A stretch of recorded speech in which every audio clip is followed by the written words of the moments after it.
The human psyche, as Carl Jung so profoundly illustrated, is a complex tapestry woven from conscious intentions and unconscious drives, public personas and hidden shadows. We navigate a world where trust is the bedrock of connection, yet betrayal is a recurring motif in both personal narratives and collective history. How do we discern who is genuinely trustworthy when the human heart itself is a labyrinth of paradoxes capable of both profound love and startling deceit? This is not merely a question of moral judgment, but a deep psychological and spiritual inquiry into the very architecture of the self. Jung's revolutionary insights into the shadow, the persona, and the collective unconscious offered a language to describe the hidden forces that shape our behavior. He revealed that what we repress, deny, or project onto others does not disappear. It merely retreats into the unconscious, often emerging in destructive ways. But Jung's framework, while illuminating, is not the sole lens through which to understand the complexities of trust and untrustworthiness. When integrated with contemporary psychological research, from attachment theory to neuroscience, and enriched by the timeless wisdom of spiritual traditions across the globe, a clearer, more nuanced understanding begins to emerge. This essay posits that by understanding specific psychological and spiritual patterns, we can identify archetypal manifestations of untrustworthiness, not as a judgment of inherent evil, but as a recognition of unintegrated aspects of the human condition. This exploration will delve into 6 distinct patterns of behavior and inner states that, when left unexamined or unintegrated, consistently erode trust and lead to profound interpersonal and societal discord.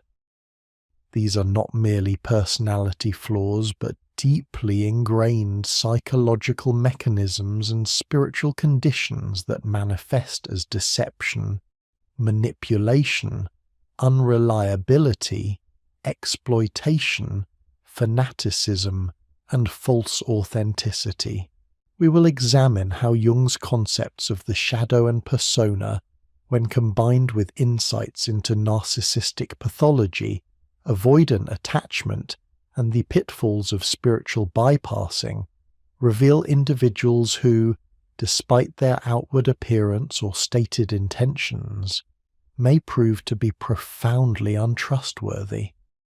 Our journey is not one of fear-mongering, but of conscious discernment, a call to cultivate wisdom in our relationships and navigate the hidden currents of human interaction with greater awareness.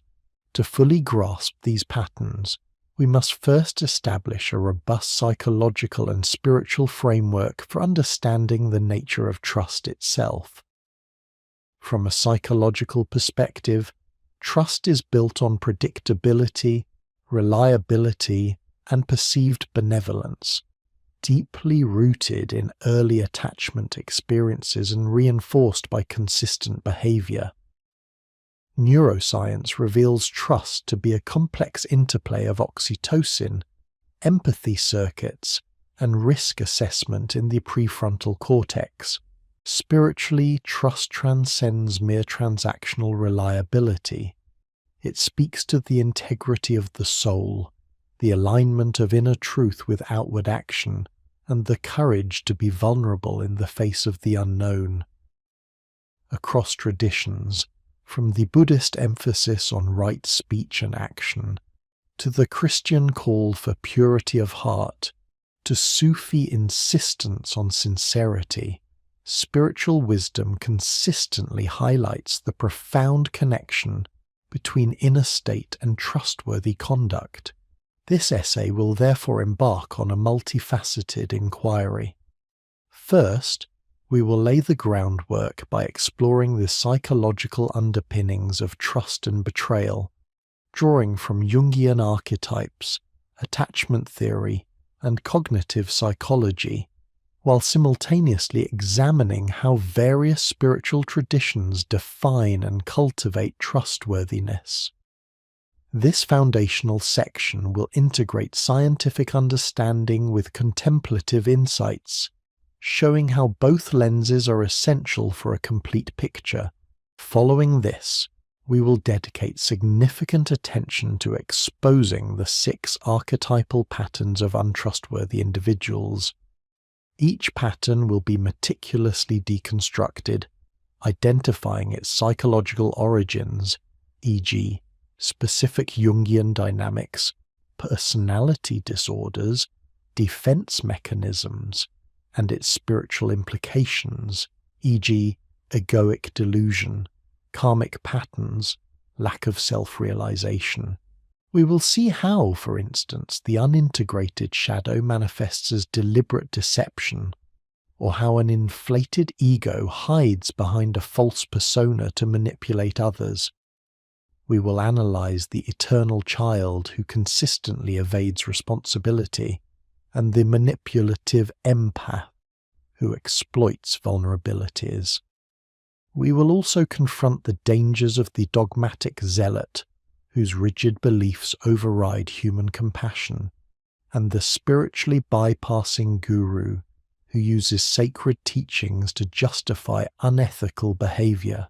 Each of these archetypes represents a significant obstacle to genuine connection and mutual trust, illuminated by both modern psychology and ancient spiritual wisdom. Next, we will explore the modern manifestations of these patterns, examining how they play out in contemporary society. From digital interactions and social media personas to political landscapes and spiritual communities, we will consider the impact of cultural shifts, technological advancements, and collective unconscious dynamics on the prevalence and expression of these untrustworthy behaviors. This section will also incorporate recent research findings that shed light on the neurological and social underpinnings of deceit and manipulation. To bring these theoretical concepts to life, we will then present a series of brief, illustrative examples. These will draw from historical spiritual figures who grappled with similar internal struggles, anonymized case studies from psychological research, composite modern scenarios, and even archetypal figures from literature and mythology. These vignettes will serve not as extended narratives, but as concise demonstrations of the psychological patterns and spiritual lessons embedded within each archetype, allowing us to see the concepts in action without losing sight of the analytical purpose. Finally, the essay will conclude with a section on practical integration. Here, we will explore actionable strategies, both psychological interventions and spiritual practices, for cultivating discernment, protecting oneself from untrustworthy individuals, and fostering personal integrity. We will emphasize the importance of self-awareness, boundary setting, and developing a mature spiritual practice that integrates psychological healing. This includes therapeutic approaches like attachment-based therapy and cognitive behavioral techniques, alongside contemplative practices such as mindfulness, metta-meditation, centering prayer, and dhikr, all aimed at fostering inner strength and wisdom. The ultimate goal is not to live in suspicion, but to cultivate a discerning heart, capable of recognizing truth and untruth, both within ourselves and in the world around us. Jung once stated, "One does not become enlightened by imagining figures of light, but by making the darkness conscious." This essay extends that profound invitation not just to make our own darkness conscious, but to understand the darkness, the unintegrated and the deceptive aspects of the human psyche as they manifest in others. By doing so, we equip ourselves with the psychological tools and spiritual wisdom necessary to navigate the complex terrain of human trust, ensuring that our connections are built on foundations of authenticity, integrity, and genuine regard. Having articulated the overarching structure and ambitious scope of our inquiry, we now embark upon the foundational task of establishing a robust framework for understanding and identifying trustworthiness itself. Before we can effectively deconstruct the myriad forms of untrustworthiness, it is imperative that we delineate the psychological and spiritual scaffolding upon which genuine trust is constructed. This essay posits that authentic trust, that profound sense of security and reliance upon another's character, rests upon two indispensable pillars: psychological predictability and spiritual integrity. Without the harmonious interplay of both, our attempts at discernment remain vulnerable to the subtle machinations of deceit and the insidious erosion of interpersonal connection.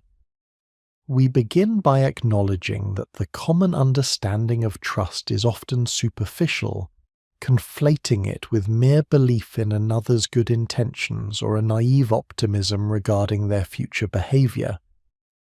Such simplistic notions, while perhaps comforting, prove woefully inadequate in navigating the complex tapestry of human relations, particularly when confronted with the subtle distortions of the psyche. A more profound and resilient understanding of trust necessitates a holistic perspective, one that integrates the observable patterns of behavior with the underlying ethical and spiritual orientation of an individual. It is not enough to merely hope someone will act honorably. We must seek to understand the internal mechanisms that reliably compel them toward such action.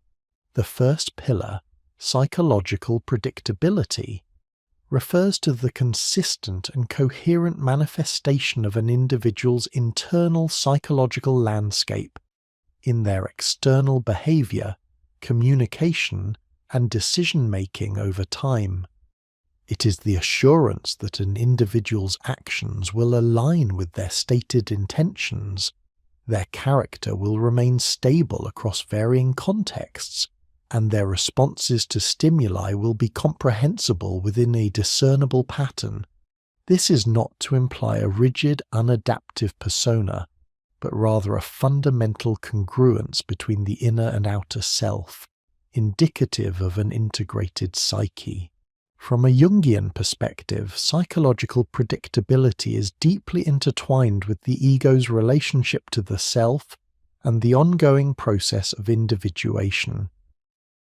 An individual whose ego is healthily aligned with the self, the organizing center of the total psyche, tends to exhibit greater coherence and authenticity.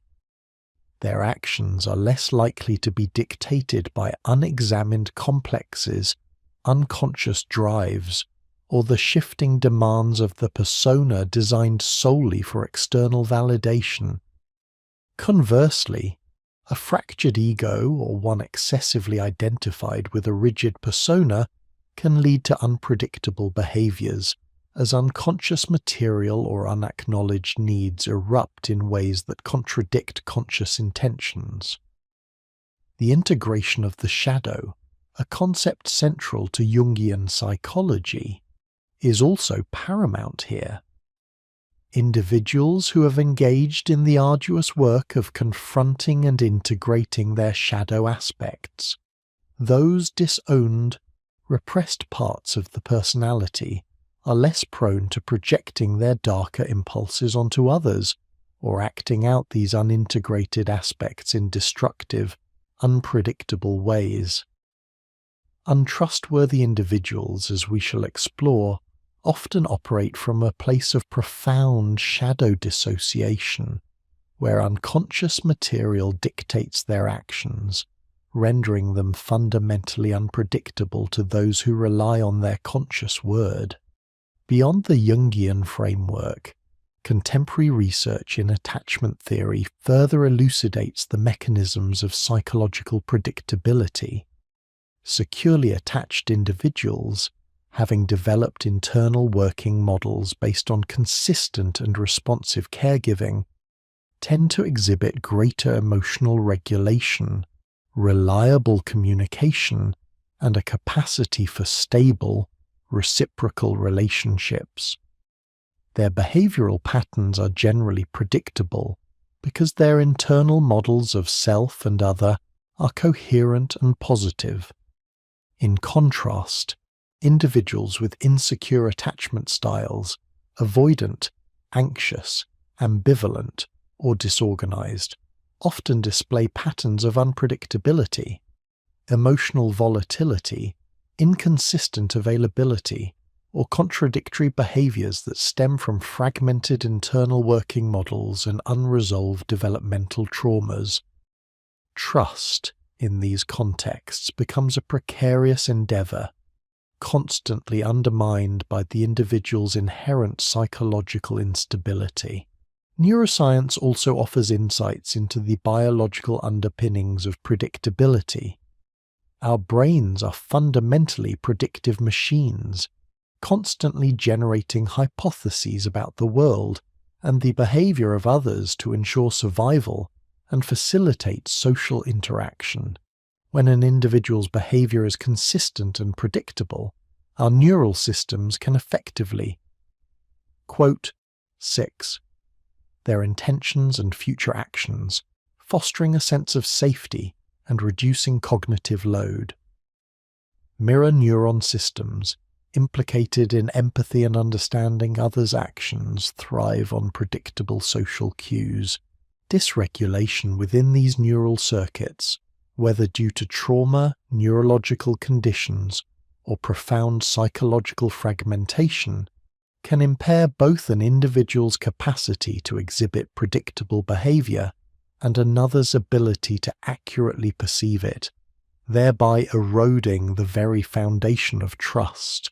Thus, psychological predictability is not about a lack of depth or complexity, but rather a testament to an individual's internal coherence, their capacity for self-awareness, and their ongoing commitment to integrating the various facets of their psyche. It is the bedrock upon which reliable interaction and genuine interpersonal connection can be built. The second, equally vital pillar is spiritual integrity.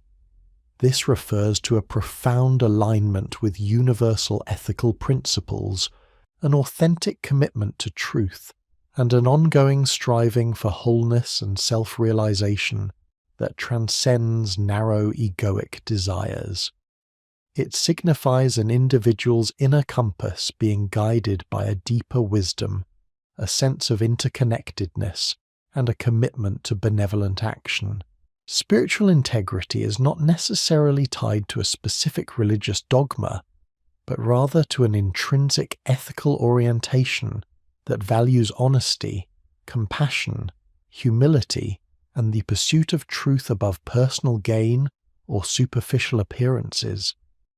From a Jungian perspective, spiritual integrity is a natural outgrowth of the individuation process, when it is pursued with genuine commitment and self-reflection.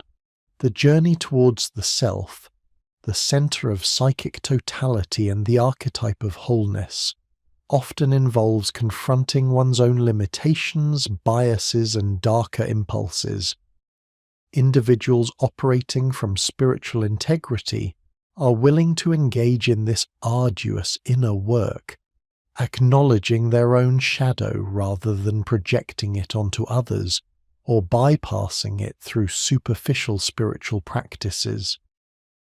The self, in its transcendental aspect, implies an ethical dimension, a connection to a source of meaning and value that extends beyond the personal ego. To act from the self, therefore, is to act with a deeper sense of responsibility and alignment with universal principles. Across global spiritual traditions, the virtues underpinning spiritual integrity are consistently emphasized. The Buddhist practice of metta, loving kindness, and karuna, compassion. The Christian call to love one's neighbor, the Hindu concept of dharma, righteous conduct, and the Islamic emphasis on taqwa, God consciousness leading to moral action. These are not merely external moral codes, but expressions of a deeper truth about human interconnectedness and the inherent value of all beings. An individual possessing spiritual integrity will embody these principles not out of fear of punishment or desire for reward, but from an authentic inner conviction that guides their choices and interactions. This inner conviction manifests as honesty even when inconvenient, compassion even when challenging, and humility even in success. It is crucial to distinguish spiritual integrity from dogmatism or fanaticism. True spiritual integrity is characterized by an open, evolving, and inclusive approach to truth, valuing inner experience and ethical action over rigid adherence to external dogma. It embraces paradox and ambiguity, recognizing the multifaceted nature of reality. This stands in stark contrast to the dogmatic zealot archetype, who, as we shall later examine, often substitutes genuine spiritual inquiry with an uncritical devotion to a particular ideology, leading to intolerance and psychological rigidity rather than authentic integrity. Spiritual integrity, therefore, is not about claiming to possess ultimate truth, but about living in alignment with the highest truth one can perceive through honest self-reflection and compassionate engagement with the world. Having established these two pillars, it becomes evident that neither psychological predictability nor spiritual integrity is sufficient on its own to form the basis of true trust.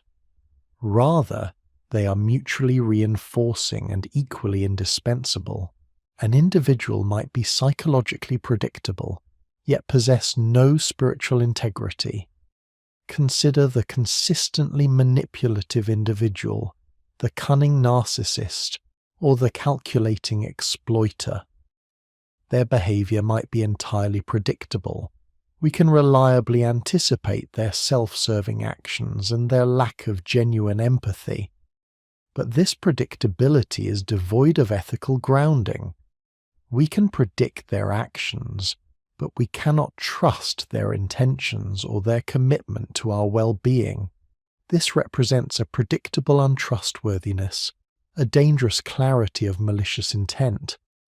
Conversely, an individual might possess nascent spiritual integrity, a sincere desire to do good, to be honest, and to live ethically, yet lack psychological predictability.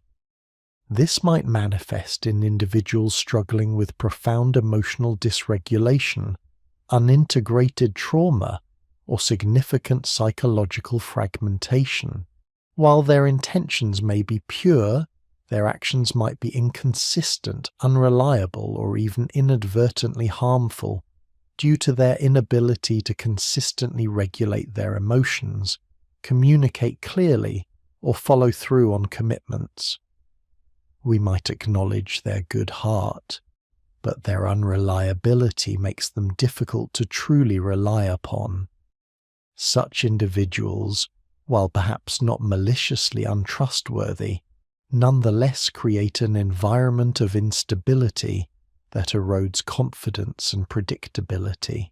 True trust, therefore, blossoms in the fertile ground where psychological predictability is guided and informed by spiritual integrity. It is the confluence of a coherent, integrated psyche capable of consistent action and an ethical compass that directs those actions towards benevolent, honest, and compassionate ends. This dual framework provides a sophisticated lens through which we can move beyond superficial judgments and delve into the deeper structures of character that either foster or undermine genuine connection. By meticulously defining this foundation of trustworthiness, we prepare ourselves to embark upon the critical task of identifying its antithesis. The archetypal patterns of untrustworthiness that this essay will subsequently explore represent deviations, distortions, or outright corruptions of these very principles. Understanding what trust is enables us to more acutely recognize what it is not, equipping us with the discernment necessary to navigate the intricate and often deceptive landscape of human interaction. Having meticulously established the dual pillars of trustworthiness, psychological predictability and spiritual integrity in our preceding chapter, we now turn our analytical gaze to the concept of trust itself. This shift is not merely semantic. It represents a crucial transition from defining an inherent quality within an individual to exploring the dynamic, often perilous act of placing reliance upon another. Trustworthiness, as we have argued, is an attribute. Trust, conversely, is an interaction, a vulnerability, and a profound psychological and spiritual gamble undertaken by the truster. This chapter endeavors to deconstruct the act of trusting, examining its intricate psychological underpinnings, the critical role of the truster's own inner landscape, and the conscious discernment required to navigate its treacherous currents. At its core, trust is a willingness to make oneself vulnerable to the actions of another, predicated on the expectation that the other will act benignly, or at least predictably within a benevolent framework. It is an act of provisional faith, a leap into the potential unknown, wherein we suspend certain defenses to allow for connection, collaboration, or the delegation of responsibility. This vulnerability is not an absence of risk, but rather a calculated engagement with risk, undertaken for the perceived benefits of deeper relationship, shared purpose, or personal growth. Without this willingness to open, the very fabric of human society, from the most intimate bonds to the broadest civilizational structures, would unravel into atomized suspicion. Yet the decision to trust is rarely a purely rational calculus. It is deeply interwoven with our subjective experiences, our developmental histories, and the complex interplay of our conscious and unconscious psyches. Here, Jung's insights into projection and the shadow become indispensable. We do not encounter others as tabulae rasae. Rather, we engage with them through the intricate filters of our own inner worlds, our past wounds, our unfulfilled desires, our idealized self-images, and our unintegrated shadow material all contribute to the lens through which we perceive and evaluate potential trust. Consider the phenomenon of naive trust, often characterized by an uncritical acceptance of another's stated intentions or superficial presentation.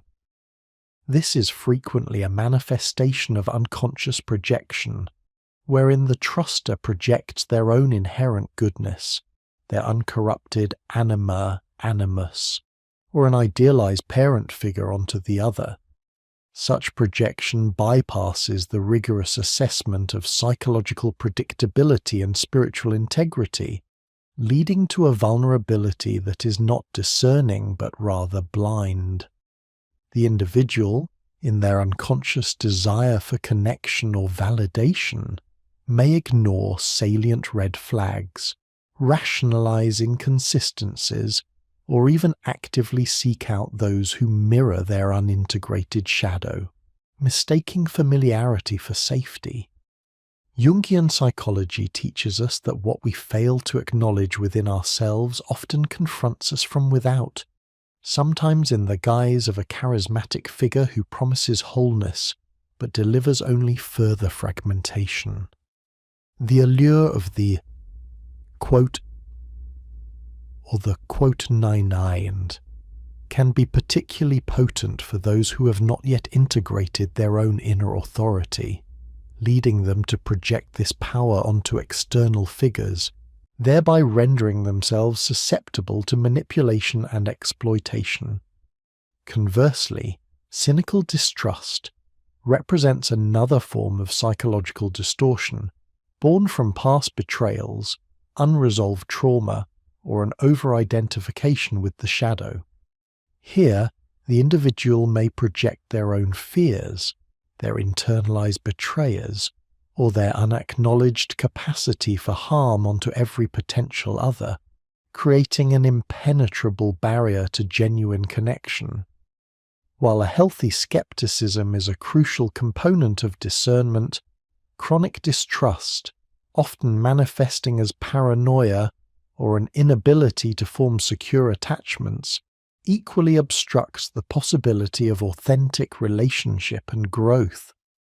Such individuals trapped in a cycle of suspicion may inadvertently provoke the very betrayals they fear, creating a self-fulfilling prophecy born of their own projected shadow. Neither extreme, naive trust nor cynical distrust allows for conscious, empowered engagement with the complexities of human interaction. Both are reactive postures, driven by unconscious dynamics rather than by a deliberate, informed assessment. Thus, the cultivation of conscious trust necessitates a profound journey of self-awareness on the part of the truster. Before we can reliably assess the trustworthiness of another, we must first understand the contours of our own psychological landscape. This requires an honest inventory of our past experiences with trust and betrayal, an examination of our attachment patterns, secure, anxious, preoccupied, dismissive avoidant, fearful avoidant, and, most critically, an ongoing engagement with our own shadow. By bringing our unconscious projections into conscious awareness, we begin to disentangle what belongs to us from what genuinely emanates from the other. This process of psychological differentiation allows us to perceive others more objectively, less clouded by our own hopes, fears, and unintegrated aspects. It is a vital preliminary step, ensuring that our assessment of the other's psychological predictability and spiritual integrity is not distorted by our internal biases. Once this internal work is underway, conscious trust then becomes an active, iterative process of discerning engagement with the external world. It involves a systematic application of the framework established in Chapter 2, evaluating whether the other individual consistently demonstrates a coherent, integrated psyche, psychological predictability, and a profound alignment with universal ethical principles, spiritual integrity. This evaluation is not a one-time event but an ongoing observation, a continuous recalibration based on cumulative evidence. We look for patterns of behavior, consistency between words and deeds, and the capacity for genuine self-reflection and accountability. We observe how individuals navigate challenges, how they respond to conflict, and how they treat those who hold less power. These are the crucibles in which true character is forged and revealed. Moreover, conscious trust acknowledges the dynamic nature of human relationships. Trust is not a static commodity. It is built incrementally through consistent, reliable interactions, through shared vulnerabilities, and through the mutual demonstration of integrity. It can also be eroded, sometimes swiftly and irrevocably, by breaches of either psychological predictability or spiritual integrity. A person who was once trustworthy may, through unforeseen circumstances or unintegrated shadow eruptions, become unreliable. Conversely, an individual who initially presented as untrustworthy may, through dedicated inner work and conscious striving, cultivate greater coherence and integrity. Therefore, conscious trust demands an ongoing vigilance, an openness to new information, and a willingness to adjust our level of reliance as circumstances and character evolve.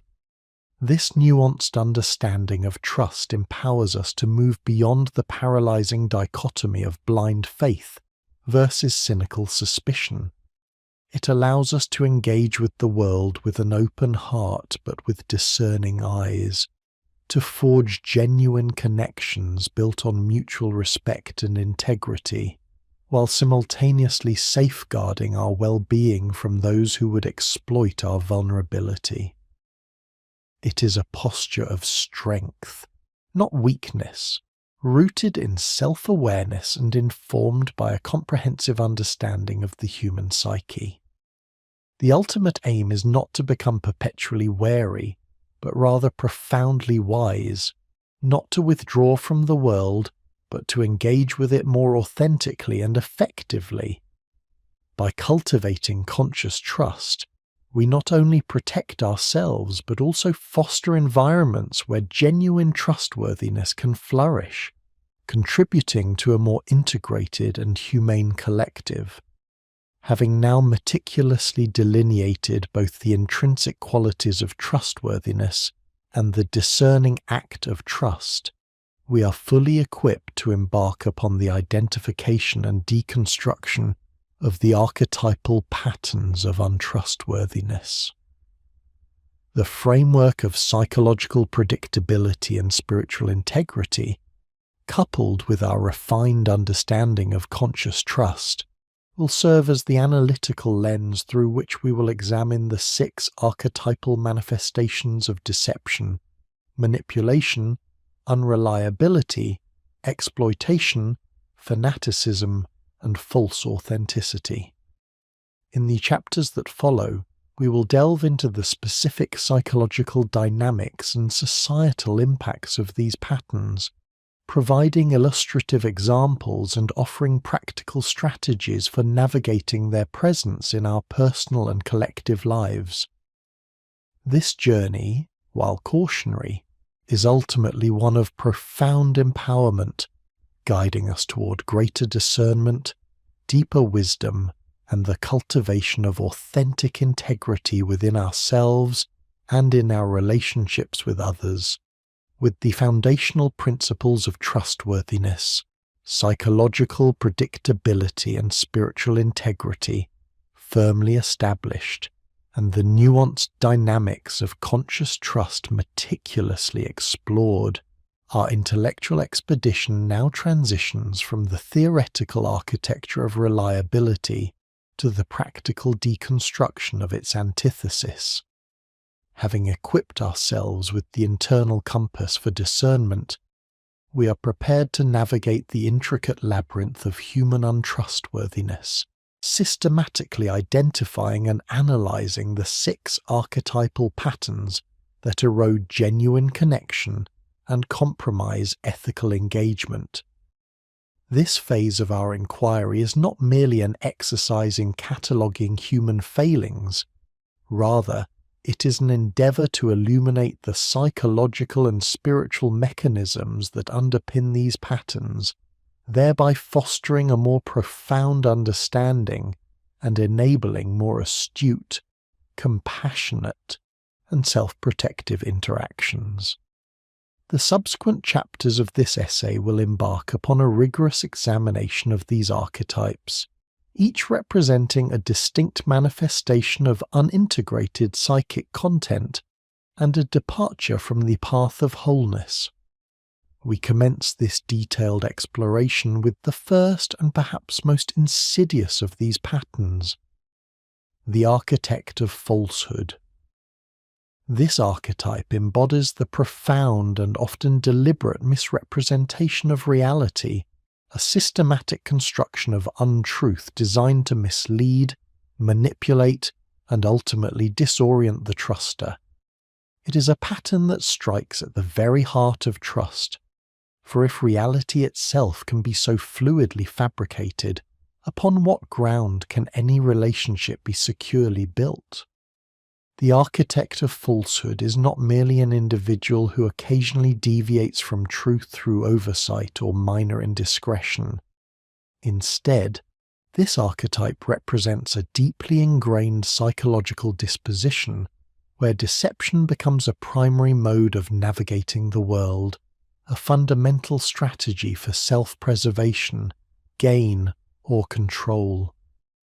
Their internal landscape is often characterized by a fractured relationship with truth, where external validation or the maintenance of a carefully curated image takes precedence over authenticity.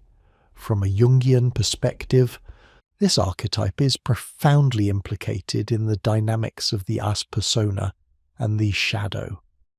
The architect of falsehood often presents a highly polished, often charming or authoritative persona, a social mask meticulously crafted to elicit trust, admiration, or sympathy. This persona is not a healthy, adaptable interface with the world, but rather an elaborate artifice, a sophisticated edifice of fabricated qualities designed to conceal a disowned or underdeveloped self. Beneath this deceptive persona lies a formidable, often unintegrated shadow. The true motivations for deception, be they profound insecurity, a hunger for power, an inability to face personal failings, or a desire to avoid responsibility, are relegated to the unconscious, manifesting indirectly through compulsive patterns of untruth. The architect of falsehood is frequently alienated from their genuine self, living within a self-constructed narrative that prioritizes external appearances over internal coherence. This internal schism makes genuine psychological predictability impossible, even when the deception itself becomes predictably consistent. While the pattern of deception might be predictable, the content of their reality is not, as it constantly shifts to serve the immediate needs of the fabricated narrative. Consider, for instance, the intricate interplay between the ego and the self in this archetype.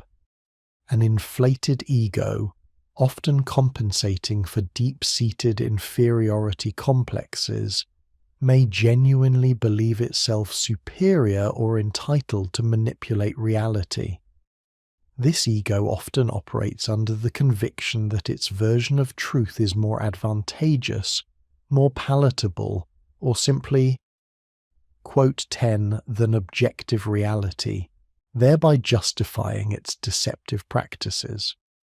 This is not merely cognitive distortion. It is a profound ethical bypass, where the ego usurps the guiding function of the self, severing the connection to universal ethical principles that define spiritual integrity. The architect of falsehood, therefore, consistently fails on both pillars of trustworthiness. Their psychological predictability is compromised by their internal fragmentation and commitment to artifice, and their spiritual integrity is profoundly lacking due to their systemic disregard for truth and authenticity. The psychological mechanisms employed by the architect of falsehood are varied and sophisticated. They often engage in gaslighting, a form of psychological manipulation where a person is made to question their own memory, perception, or sanity. By systematically denying events, distorting facts, or creating alternative narratives, the deceiver erodes the truster's sense of reality, making them more susceptible to further manipulation. This tactic is particularly insidious because it attacks the very foundation of the truster's ability to discern truth, turning their inner compass against them. Furthermore, the architect of falsehood frequently utilizes omission, strategically withholding crucial information to paint a misleading picture, or exaggeration, inflating certain aspects of reality while minimizing others. Their communication is often characterized by a slippery elusiveness, a mastery of ambiguity that allows them to later deny or reinterpret their statements. The motivations underpinning such pervasive deception are complex. For some, it is a defensive mechanism, a desperate attempt to avoid perceived threats, criticism, or abandonment. For others, it is a means to achieve power, status, or material gain, where the ends are believed to justify the means, regardless of the ethical cost. In more extreme cases, particularly those bordering on psychopathy, the deception may be driven by a profound lack of empathy, a mere tool to exploit others without genuine remorse. The inner world of the architect of falsehood is often a lonely one, characterized by a constant vigilance to maintain their fabricated reality, a fear of exposure, and an inability to form genuine, vulnerable connections. They are perpetually performing, forever trapped within the confines of their own invention. In interpersonal relationships, the architect of falsehood manifests as the chronic liar, the person who consistently fails to deliver on promises, or the individual who crafts elaborate backstories that unravel under scrutiny. They might invent illnesses, exaggerate achievements, or fabricate crises to garner sympathy or attention.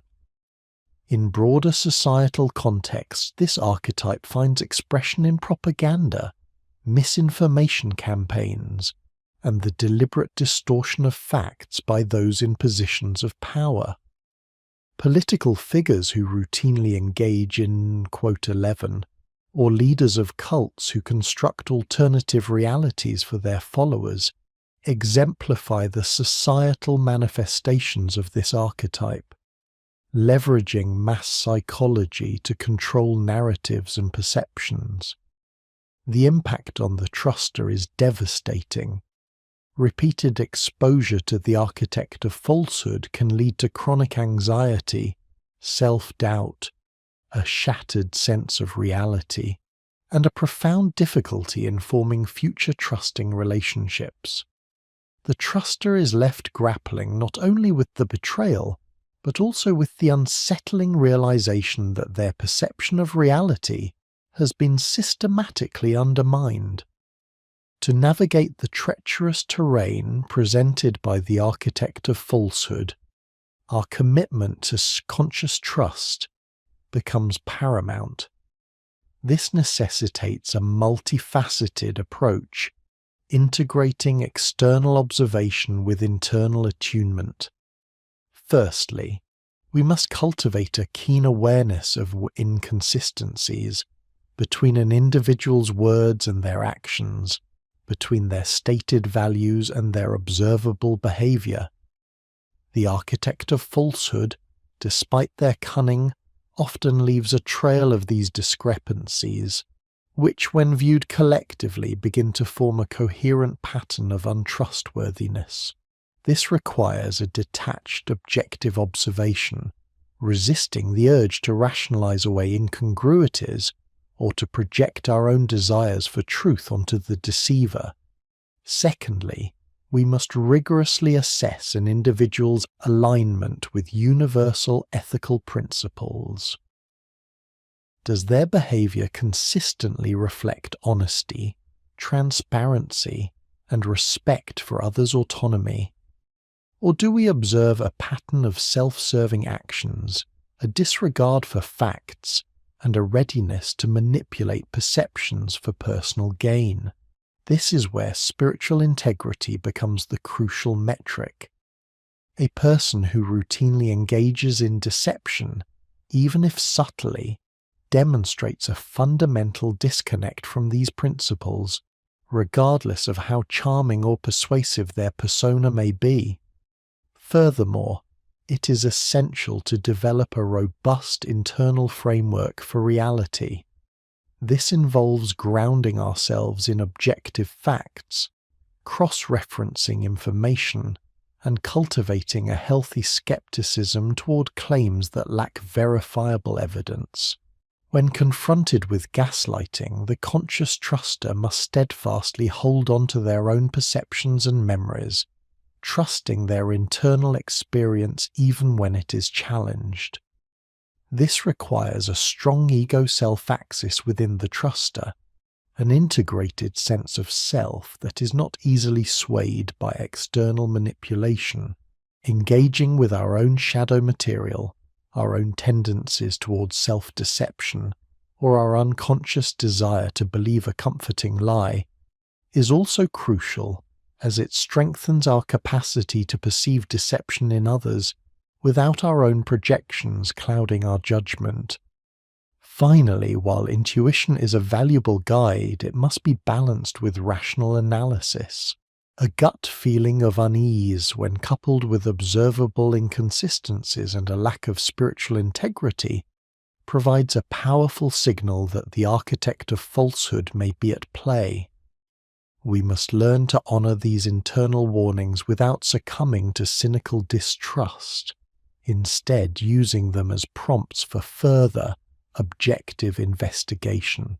By strengthening our own internal coherence and rigorously applying the twin pillars of psychological predictability and spiritual integrity in our assessments, we can begin to discern the elaborate constructions of the architect of falsehood, protecting ourselves from their corrosive influence and upholding the sanctity of truth in our lives. Having meticulously deconstructed the nature and manifestations of the architect of falsehood, our subsequent inquiry will pivot to another equally pervasive, though distinct, pattern of untrustworthiness. We will explore how manipulation extends beyond mere deception into the realm of coercive influence, examining the archetype that employs psychological leverage to bend others to their will. This next archetype, while often utilizing falsehood as a tool, operates from a different core motivation and employs a distinct set of tactics, demanding its own dedicated analysis in our ongoing quest for conscious discernment. Having explored the insidious machinations of the architect of falsehood, an archetype whose very essence is predicated upon the deliberate misrepresentation of reality, we now turn our gaze to a more subtle, yet equally destructive force: the emotional usurper. This archetype represents a profound departure from mere deception, moving into the realm of coercive influence, where the intricate landscape of human emotion becomes both weapon and domain. The usurper does not primarily seek to obscure truth through overt lies, but rather to control, distort, and ultimately appropriate the emotional reality and psychological autonomy of others for their own ends.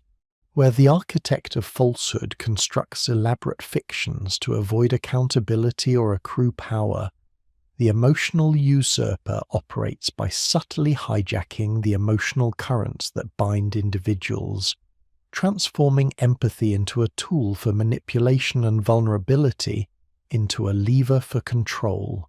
Their untrustworthiness stems not from a fractured relationship with objective truth, but from a perverse relationship with subjective experience, where genuine connection is simulated to establish dominance. From a Jungian perspective, the emotional usurper often operates from a deeply unintegrated shadow, which harbors unacknowledged power drives, unfulfilled needs for control, or an unconscious fear of abandonment. This unintegrated material is then projected onto others, who are perceived as objects to be managed or resources to be exploited for emotional validation or psychological comfort. The usurpers. Persona is frequently one of heightened sensitivity, profound understanding, or even compelling vulnerability. They may present as deeply empathetic, intuitive, or exceptionally attuned to the emotional states of those around them, creating an illusion of profound connection. This carefully cultivated facade serves to disarm, to invite intimacy, and to establish a position of emotional authority from which manipulation can then subtly unfold. The core modus operandi of the emotional usurper involves the strategic deployment of emotional triggers, guilt, obligation, and conditional affection to bend another's will. They possess an uncanny ability to identify the emotional vulnerabilities, attachment patterns, and unconscious desires of their targets, using this insight not for mutual growth or authentic connection, but for instrumental control. This is a crucial distinction from genuine empathy, which seeks to understand and connect without an agenda. The usurper's quote 13 is performative, a tactical maneuver designed to elicit specific emotional responses that serve their overarching agenda of control. Consider the individual who consistently plays the victim, leveraging their perceived suffering to elicit sympathy and then demanding specific actions or concessions from others. Or the one who offers profound understanding and solace, only to withdraw it conditionally when their unspoken demands are not met, thereby fostering a deep sense of emotional dependency. These are manifestations of the emotional usurper at work. Their actions, while perhaps not outright lies, create a distorted emotional reality that forces others into a reactive rather than autonomous state. This archetype fundamentally erodes both psychological predictability and spiritual integrity.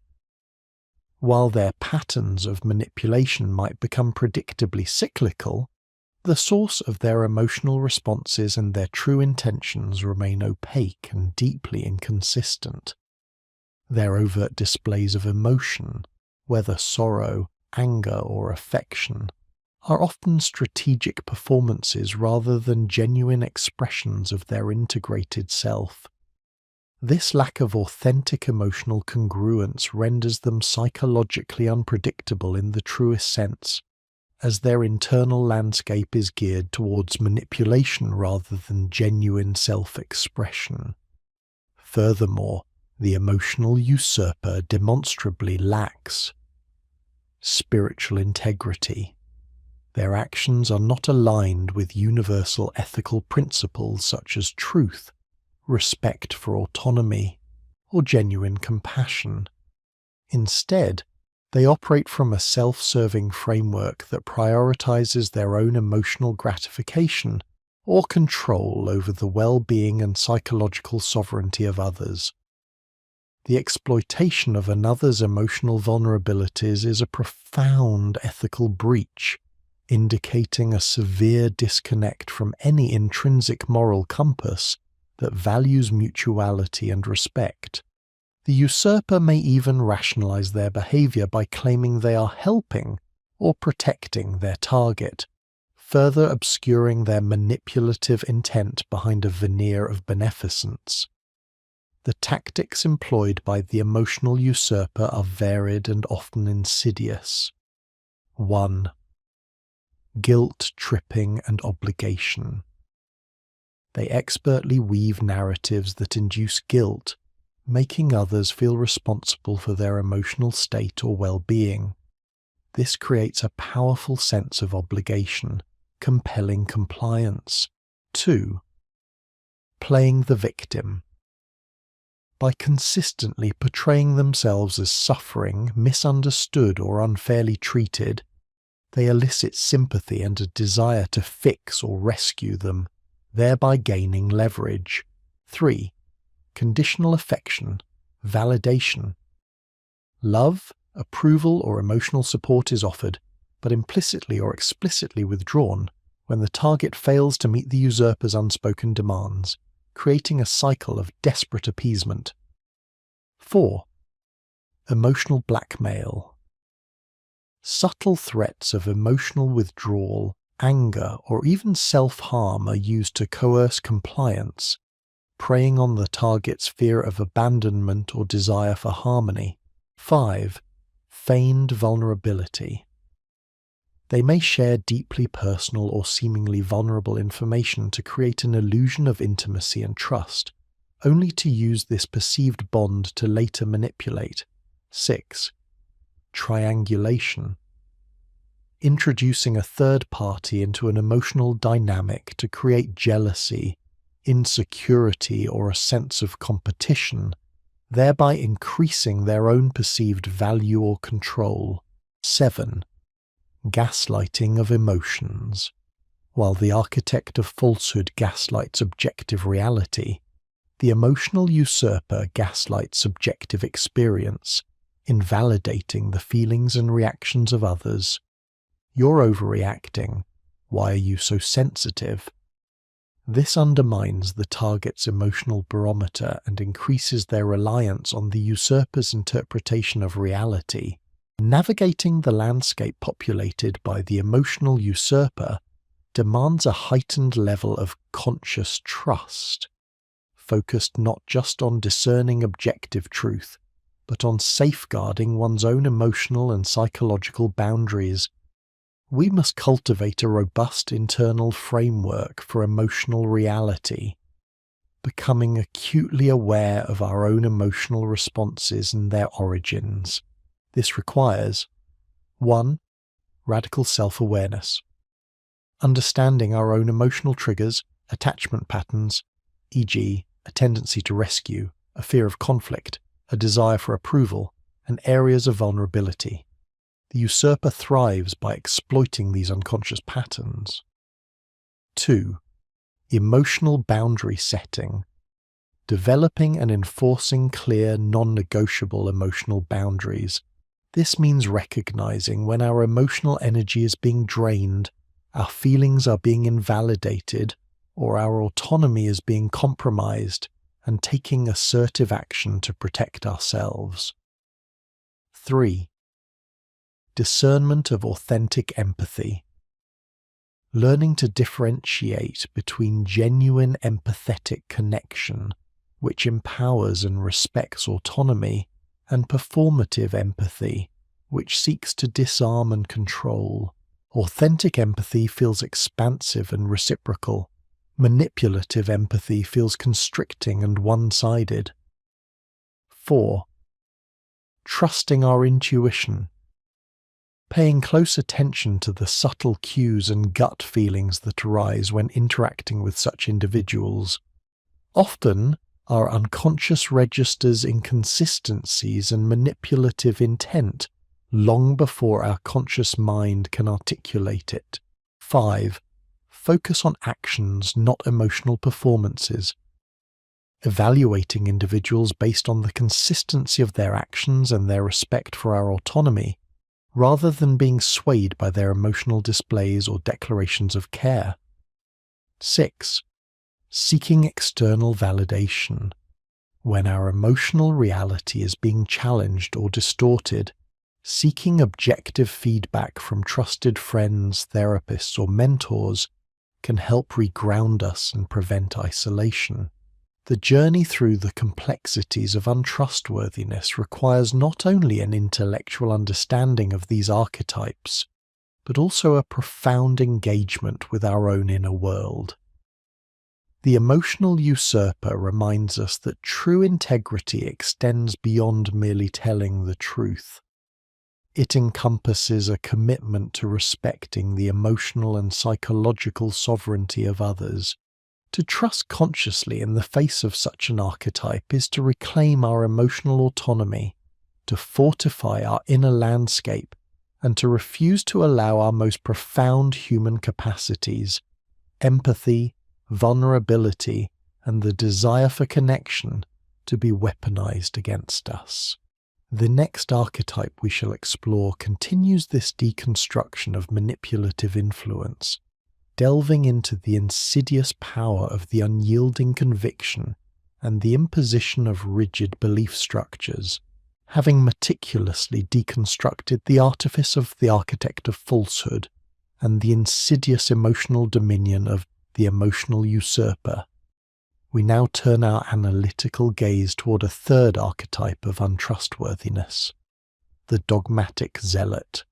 This pattern of human behavior, rooted in an unyielding conviction and the imposition of rigid belief structures, presents a unique challenge to the cultivation of conscious trust, for its danger lies not in overt deception or emotional manipulation, but in the subtle yet profound erosion of individual autonomy and the suffocation of nuanced truth.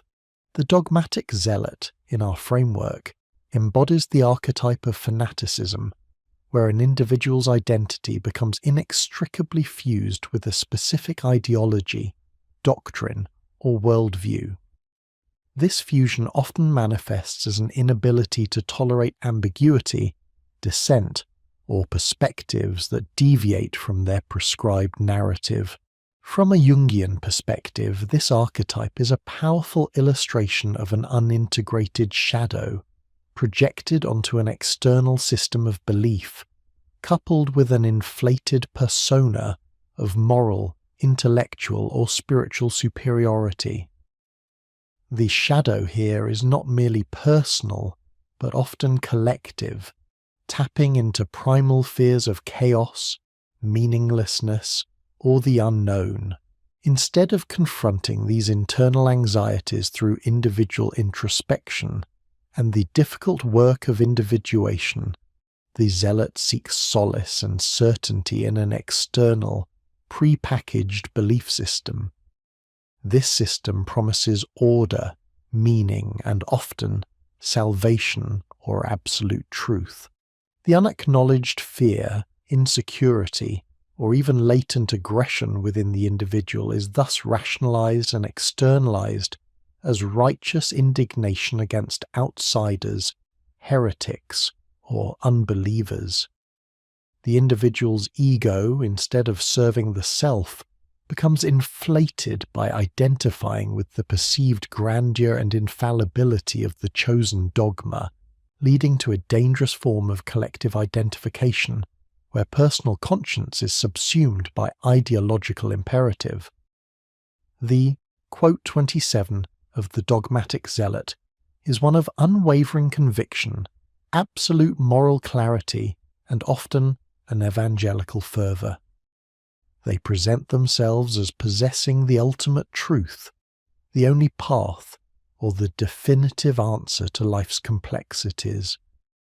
This persona is meticulously crafted to inspire confidence, demand obedience, and discourage critical inquiry. It exudes an aura of certainty that can be deeply appealing to those who are themselves grappling with uncertainty or seeking direction. However, this certainty is brittle, founded not on inner wisdom or lived experience, but on the rigid scaffolding of an external creed. Any challenge to this creed is perceived as an existential threat, triggering defensive and often aggressive responses. When we evaluate the dogmatic zealot against our two pillars of trustworthiness, psychological predictability and spiritual integrity, we observe a profound and often paradoxical deficiency in both. Regarding psychological predictability, the dogmatic zealot appears predictable in their unwavering adherence to their dogma. Their responses, judgments, and actions can often be anticipated because they are dictated by a pre-established script.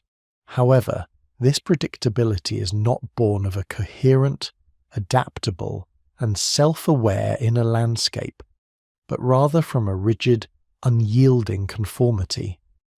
Their internal psychological world is often closed to new information, dissenting opinions or experiences that contradict their fixed beliefs.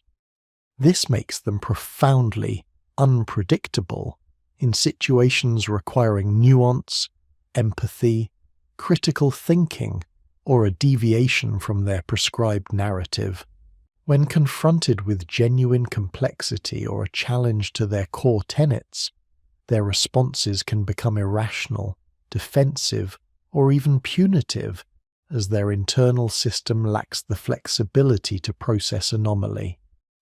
Their truth is static and imposed, not dynamic and discovered, leading to a profound disconnect between the fluid reality of human experience and the rigid structure of their mental constructs. Their ego-self axis is not aligned. Rather, the ego is identified with the collective ideology, leading to a suppression of the authentic self and its capacity for individual discernment and moral intuition. The deficiency in spiritual integrity is even more pronounced.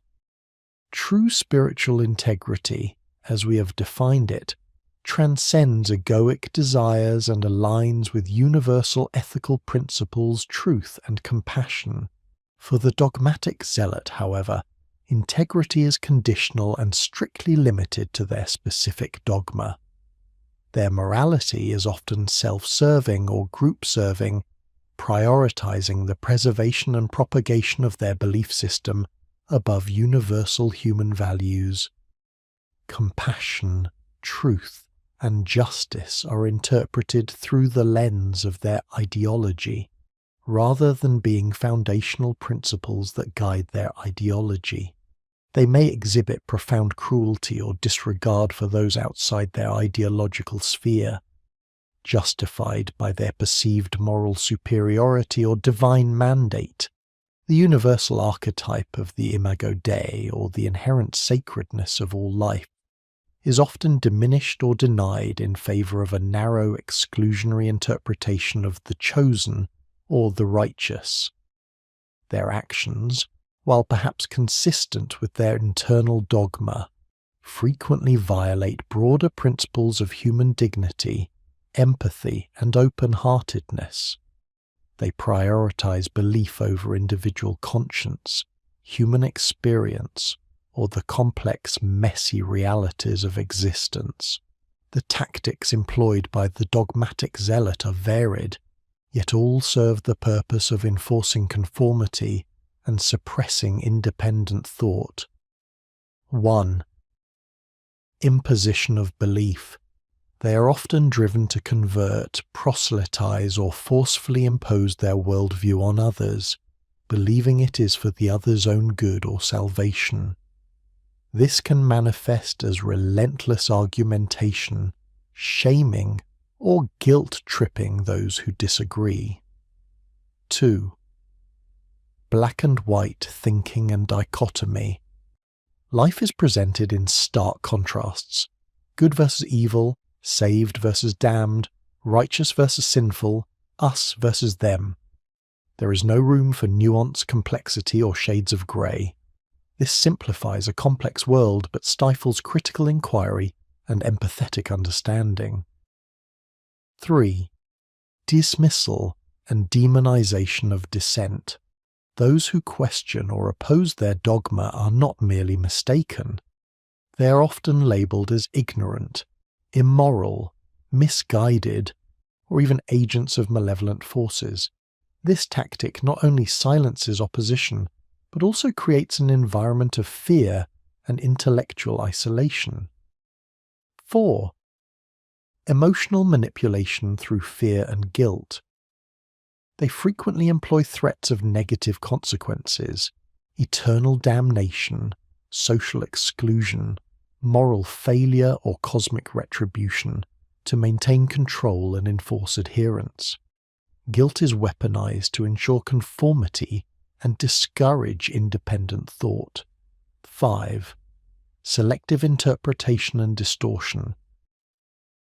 Facts, historical events, scientific findings, or even sacred texts are selectively interpreted, taken out of context or outright distorted to fit and reinforce their predetermined narrative. Anything that challenges the dogma is either ignored or reframed to support it. 6. Groupthink and conformity pressure. The zealot thrives in environments where groupthink is prevalent. They demand absolute loyalty to the group, the leader, or the ideology, actively discouraging individualism and celebrating conformity as a virtue. 7. Suppression of individuality and inner authority.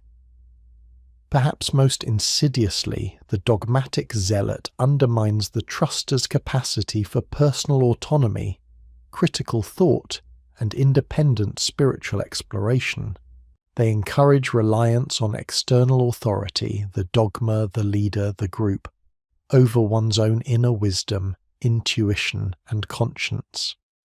The impact of engaging with the dogmatic zealot on the truster is significant and often deeply damaging. It can lead to the erosion of personal autonomy, as the individual's capacity for critical thinking and independent judgment is systematically undermined. The truster may begin to feel morally judged, spiritually inadequate, or intellectually inferior if they cannot fully embrace the zealot's worldview. This can lead to cognitive dissonance, as one's lived experience and inner truth clash with the imposed dogma. Over time, the truster may lose connection to their own inner wisdom and intuition, becoming reliant on external validation and prescribed beliefs. A pervasive fear of expressing genuine thoughts or feelings, particularly those that deviate from the accepted narrative, can develop, leading to a profound sense of self-betrayal and stifled authenticity. Navigating this archetype requires a profound commitment to subconscious trust, specifically focusing on the cultivation and protection of one's inner authority and intellectual sovereignty. Firstly, it demands cultivating inner authority, which means trusting one's own intuition, conscience, and critical thinking above any external dogma or pronouncement. This is the essence of Jungian individuation, the process of becoming a whole, unique individual, integrating one's conscious and unconscious aspects, and aligning with the self as the center of one's being. It means actively listening to the quiet voice within, even when it contradicts the loud proclamations from without. Secondly, it necessitates embracing ambiguity. True wisdom often resides in the liminal spaces, the paradoxes, and the unanswered questions. We must recognize that truth is frequently complex, multifaceted, and evolving, rejecting simplistic black and white answers that seek to reduce the rich tapestry of existence to a rigid creed. This intellectual humility allows for continued growth and openness. Thirdly, robust boundary setting is crucial. This involves protecting one's mental, emotional, and spiritual space from ideological intrusion. It means asserting the right to one's own beliefs, questions, and doubts without apology or fear of judgment. It may require limiting engagement with zealots who are unwilling to respect differing perspectives. Fourthly, we must develop a refined discernment of true wisdom. We learn to differentiate between genuine spiritual or intellectual guidance, which fosters growth, autonomy, and critical inquiry, and manipulative dogma, which demands conformity, suppresses individuality, and often instills fear. True wisdom empowers, dogma often enslaves. We look for those who encourage personal exploration, not adherence to a fixed path. Finally, our assessment must always focus on actions over rhetoric. Do the zealot's actions align with universal ethical principles of compassion, justice, and truth? Or do they merely serve to reinforce their specific dogma, even at the expense of human dignity or universal well-being? A true measure of integrity lies in consistent benevolent action, not merely in the fervent articulation of belief. The journey through the intricate landscape of trust and untrustworthiness continues to reveal the profound importance of self-awareness and discernment. In encountering the dogmatic zealot, we are reminded that the liberation of the human spirit lies not in finding the quote 32 dictated by others, but in trusting the compass of our own integrated self. It is in this radical act of self-trust that we find the courage to stand firm against the insidious power of unyielding conviction, preserving our capacity for independent thought, open-heartedness, and genuine spiritual integrity. We are called to be seekers of truth, not merely adherents to dogma, embracing the ongoing dialogue between the conscious and unconscious, the individual and the collective, in our ceaseless pursuit of authentic human connection. Having delineated the insidious mechanisms of the architect of falsehood, the emotional usurper, and the dogmatic zealot, we now turn our analytical gaze to a fourth archetype of untrustworthiness, one that often eludes immediate identification due to its less overtly malicious, yet equally disruptive nature, the unreliable architect of chaos. This archetype does not typically engage in deliberate deception, nor does it seek to overtly manipulate emotions or impose rigid dogma. Instead, its untrustworthiness stems from a fundamental inability to consistently align intention with action, promise with delivery, and internal commitment with external manifestation. It is the archetype of the perpetually well-meaning but perpetually failing, leaving a trail of unfulfilled commitments, missed opportunities, and the quiet erosion of faith in their capacity. From a Jungian perspective, the unreliable architect of chaos is characterized by a profound lack of internal cohesion, often indicative of an underdeveloped or fragmented ego that struggles to integrate the myriad demands of the self and the external world. The shadow.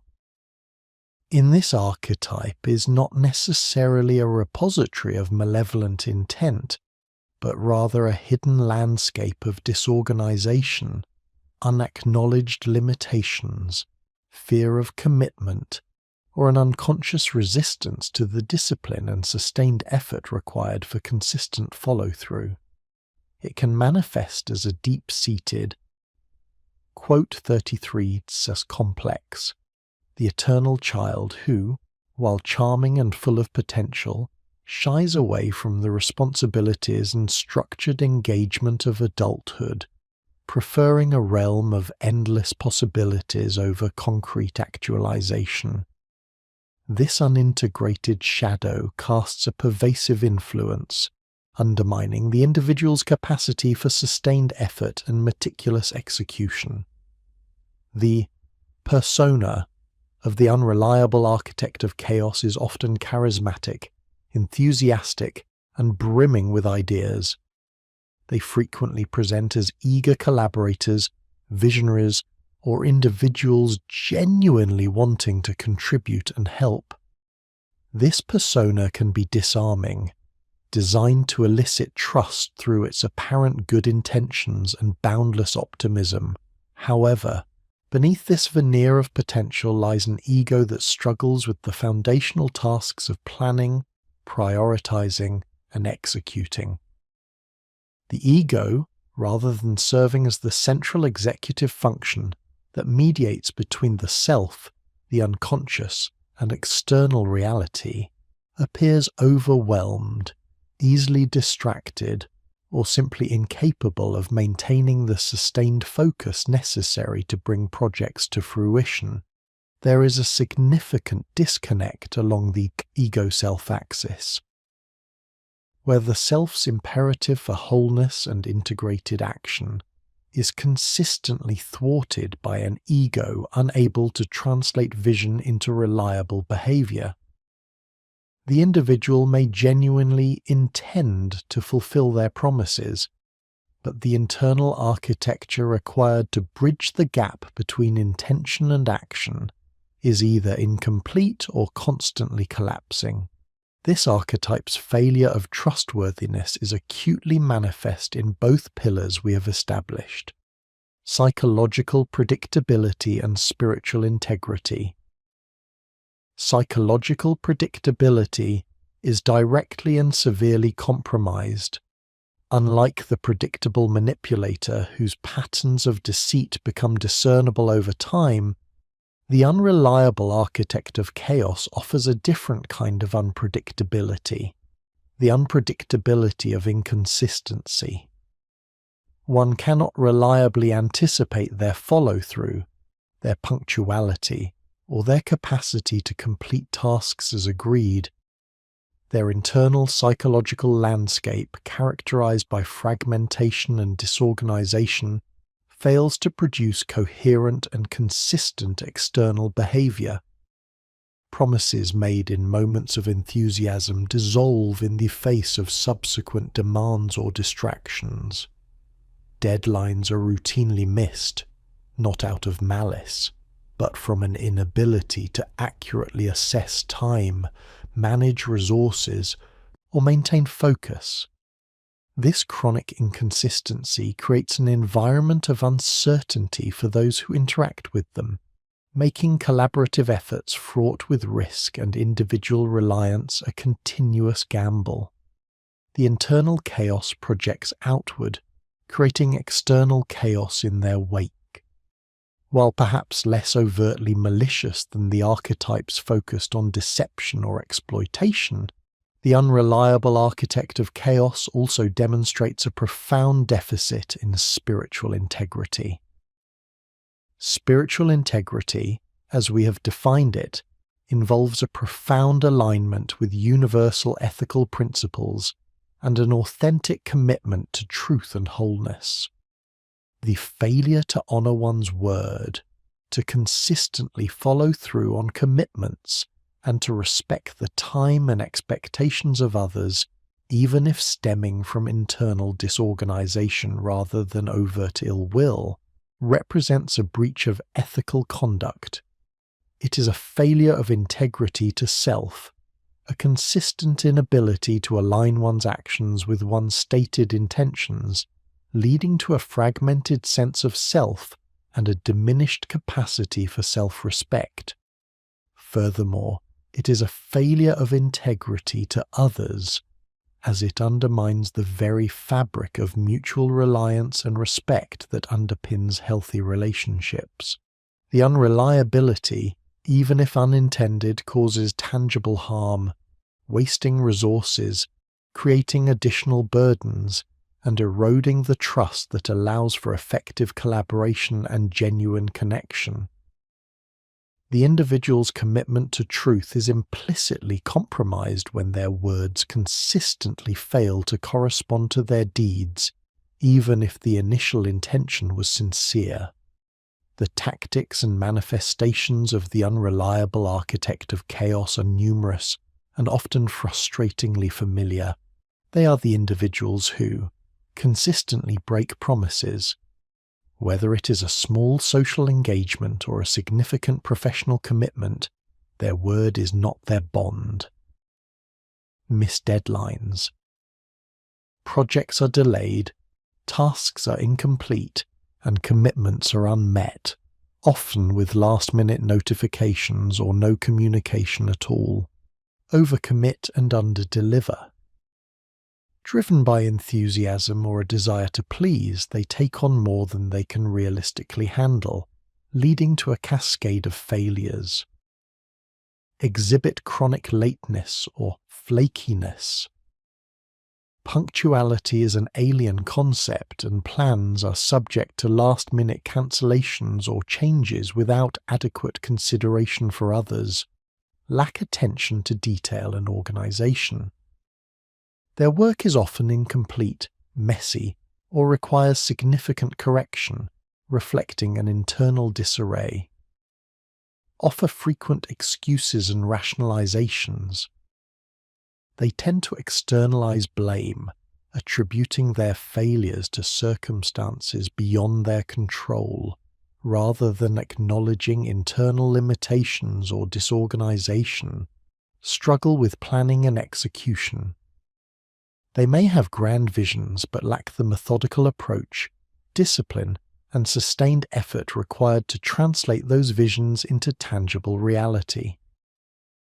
The cumulative impact on the truster is significant and often insidious. Initially, the truster may experience frustration and disappointment, perhaps attributing the unreliability to isolated incidents or external factors. However, as the pattern repeats, a deeper sense of disillusionment sets in. The truster's time, energy, and resources are often wasted, as they are left to pick up the slack double-check work or replan around the unreliable individual's failures. This can lead to increased stress, resentment, and a feeling of being disrespected or undervalued. Collaborative endeavors become stressful, and reliance on the unreliable individual becomes a source of anxiety rather than support. In professional settings, this archetype can derail projects, damage reputations, and undermine team morale. In personal relationships, it erodes intimacy and creates an emotional distance, as the truster learns to minimize dependence and protect themselves from repeated letdowns. The truster may even develop a form of learned helplessness, subconsciously accepting that they will always have to compensate for the other person's shortcomings, further entrenching the dysfunctional dynamic. Navigating relationships with the unreliable architect of chaos demands a nuanced and strategic approach, rooted in conscious discernment rather than reactive frustration. We must first cultivate the capacity for pattern recognition. Distinguishing between an isolated error or a temporary period of difficulty, which everyone experiences, and a chronic, deeply ingrained inability to deliver. Once a pattern of unreliability is identified, several strategies become imperative. Firstly, it is crucial to adjust expectations realistically. While their intentions may often be genuinely good, their capacity for consistent follow-through is limited by their internal architecture. Expecting them to reliably meet commitments as others might is a recipe for perpetual disappointment. This does not mean condoning their behavior, but rather acknowledging the reality of their limitations and recalibrating one's own reliance accordingly. Secondly, establishing clear boundaries and consequences is paramount. This involves communicating expectations explicitly and assertively, focusing on observable behaviors rather than making assumptions about intentions. For instance, rather than simply stating a deadline, one might say, "If this task is not completed by Tuesday, then we will have to proceed with an alternative plan, and your contribution will be excluded from this phase." These boundaries serve to protect the truster's own project's time and emotional well-being from the chaos generated by the unreliable individual. It also provides a clear framework that, if consistently applied, might, in rare instances, prompt the unreliable individual towards greater accountability, though significant internal work on their part would be required for lasting change. Thirdly, minimizing dependence becomes a practical necessity. For critical tasks, high-stakes projects, or situations where consistency is non-negotiable, it is wise to avoid entrusting primary responsibility to the unreliable architect of chaos. If collaboration is unavoidable, tasks should be broken down into smaller, manageable segments with frequent check-ins, or backup plans should be meticulously prepared. This is not about ostracizing, but about prudent risk management. Fourthly, direct and assertive communication, focusing on behaviors rather than character assassination, is vital. Instead of saying, quote 37, which often elicits defensiveness, one might say, quote 38. This approach, while often challenging, attempts to open a dialogue that, at best, might foster awareness in the unreliable individual, or at worst, provides clear feedback for the truster's own boundary setting. Finally, and perhaps most importantly, the truster must cultivate robust self-reliance and accept that some individuals, despite their charm or good intentions, cannot be relied upon in certain capacities. This involves protecting one's own time, energy, and projects from their, quote 39, and refusing to internalize their failures as one's own responsibility. It is an act of self-preservation and an affirmation of one's own worth and the value of one's commitments. This wisdom allows us to differentiate between genuine support and enabling, between compassion and self-sacrifice. It empowers us to discern where our trust can be safely placed and where it must be carefully guarded, fostering an inner resilience that is impervious to external inconsistency. The unreliable architect of chaos, therefore, serves as a profound teacher in the art of discernment, compelling us to look beyond superficial charm and stated intentions, to observe patterns of behavior, and to build our relationships on the solid ground of consistent action and accountable integrity, rather than on the shifting sands of unfulfilled promises. We move forward, prepared to explore the next archetype of untrustworthiness, armed with a deeper understanding of the subtle ways in which trust can be eroded, even without overt malice. As our journey through the intricate topography of human trustworthiness continues, we find ourselves navigating ever more subtle and labyrinthine manifestations of fractured integrity. We have meticulously deconstructed the overt deceptions of the architect of falsehood, the insidious manipulations of the emotional usurper, the rigid adherence of the dogmatic zealot, and the chaotic unreliability of the unreliable architect of chaos. Each archetype, distinct in its pathology, reveals a fundamental disjunction between the internal psychological landscape and external behavior, and a profound deficit in spiritual integrity. Now we turn our discerning gaze toward a fifth pattern, one that often cloaks itself in an alluring veneer of insight, wisdom, or even profound empathy, yet ultimately serves only the amplification of the self. The self-absorbed oracle. This archetype represents a particularly insidious form of untrustworthiness, for it does not necessarily engage in overt lies, emotional blackmail, rigid ideological enforcement, or chronic irresponsibility. Instead, the self-absorbed oracle operates through a pervasive, almost gravitational pull toward their own subjective reality, needs, and self-aggrandizement. They are, in essence, a mirror reflecting only their own image, using others not as autonomous beings for genuine connection, but as extensions or instruments for the validation and sustenance of their own inflated ego. At the core of the self-absorbed oracle's dysfunction lies an unintegrated shadow of profound narcissism, often masked by an outward persona of exceptional wisdom, spiritual enlightenment, or even an exaggerated, almost performative vulnerability.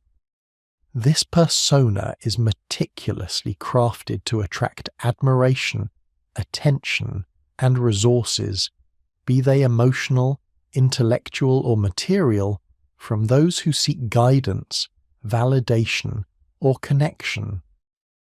Jung's concept of the persona as the mask we present to the world is here not merely a social lubricant, but a strategically deployed instrument of self-elevation, designed to elicit a specific ego-feeding response. Beneath this polished exterior, however, lurks a shadow characterized by an insatiable hunger for external affirmation, a profound inability to genuinely empathize with or perceive the distinct reality of another, and an underlying insecurity that demands constant bolstering. The impact on psychological predictability. For the truster engaging with the self-absorbed oracle is complex and often deeply disorienting.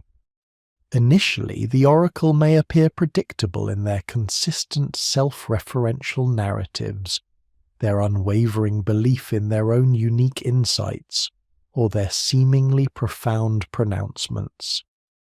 However, this predictability is superficial. True psychological predictability, as we have established, hinges upon the coherent alignment of an integrated ego with external behavior, reflecting a stable internal landscape.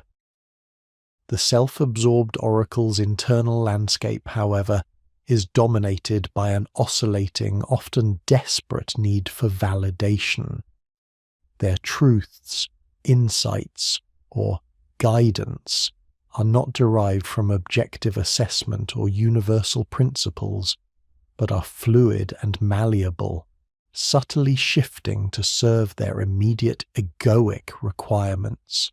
This means that while their pattern of self-absorption is predictable, their actual responses or advice, especially when it comes to genuinely supporting another's autonomous path, become highly unreliable. They cannot offer truly objective or selfless counsel, because every interaction is filtered through the lens of how it might enhance their own self-image or secure their perceived needs. The truster seeking genuine insight finds instead a distorted echo chamber reflecting the oracle's own biases and desires. The deficit in spiritual integrity is perhaps the most profound aspect of the self-absorbed oracle. Spiritual integrity, as we define it, necessitates an alignment with universal ethical principles, a commitment to truth beyond egoic desires, and an acknowledgement of the interconnectedness of all beings. The self-absorbed oracle fundamentally fails on all these counts. They often appropriate spiritual language, concepts, or practices, such as mindfulness, empathy, divine guidance, or cosmic truth, not as pathways to genuine transcendence or service, but as tools for egoic aggrandizement and control. They may preach connection, but their practice is one of extraction.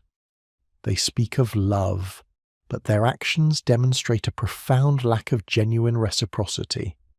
Humility, a cornerstone of true spiritual development, is conspicuously absent, replaced by an inflated sense of self-importance that often borders on grandiosity.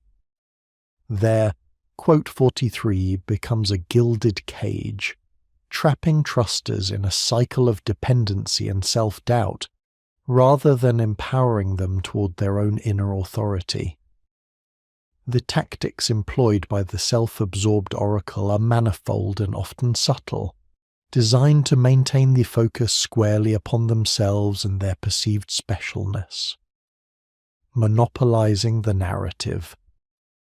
Conversations inevitably loop back to their experiences, insights, or problems, regardless of the initial topic. They are skilled at redirection, ensuring that their voice and perspective dominate, presenting personal desires as universal truths.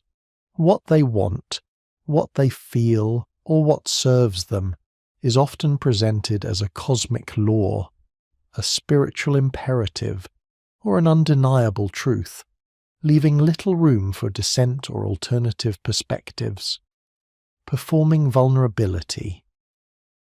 They may share deeply personal, often dramatic stories of struggle or insight, not for genuine connection or mutual sharing, but to elicit sympathy, admiration for their resilience, or to establish themselves as a uniquely sensitive or enlightened being.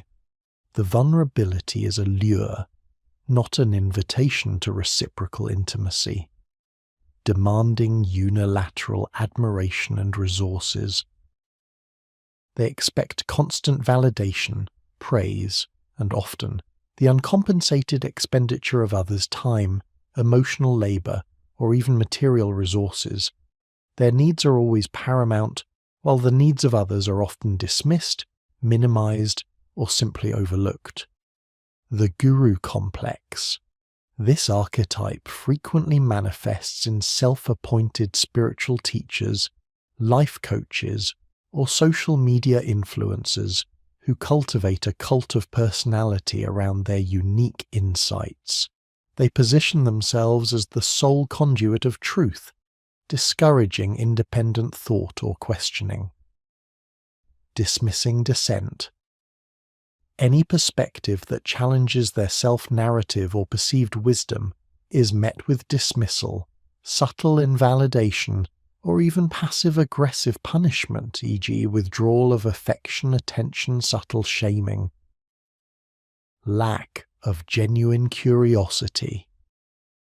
While they may ask questions, these are often rhetorical or designed to elicit a specific answer that validates their existing worldview, rather than demonstrating authentic interest in the other's internal experience. For those who place their trust in the self-absorbed oracle, the consequences are deeply eroding. Trusters may initially feel drawn in by the persona of profound insight or exceptional empathy, believing they have found a source of genuine wisdom or support. Over time, however, they begin to feel unheard, unseen, and profoundly drained. Their own intuition is subtly undermined as they are taught to defer to the oracle's superior insight. Boundaries become blurred, not through overt aggression, but through the sheer gravitational pull of the oracle's ego, which demands all available emotional and mental space. Trusters may find their sense of self diminishing, their energy depleted, and their spiritual path confused, as they realize the relationship is fundamentally one-sided, a perpetual offering of their own essence into a bottomless well of another's self-regard. The promise of enlightenment or profound connection gives way to a hollow echo, reflecting only the oracle's own image, leaving the truster feeling used, invisible, and ultimately profoundly alone. This examination of the self-absorbed oracle underscores a critical dimension of conscious trust, the capacity to discern between genuine wisdom, which empowers and liberates, and egoic projection, which seeks to control and consume. It challenges us to look beyond charismatic exteriors and self-proclaimed titles to the underlying psychological coherence and spiritual integrity that truly define a trustworthy individual. The journey of discernment requires not only an understanding of these archetypal patterns, but also a profound commitment to cultivating our own integrated ego and spiritual awareness, lest we become unwitting instruments in another's self-aggrandizing narrative. We must learn to recognize the subtle cues that indicate a profound inability to engage with the world beyond the confines of the self, and to protect our own inner sanctity from those who would inadvertently or intentionally consume it for their own reflection. Our exploration of untrustworthiness now brings us to the sixth and perhaps most insidious archetypal pattern: the spiritually bypassing guru.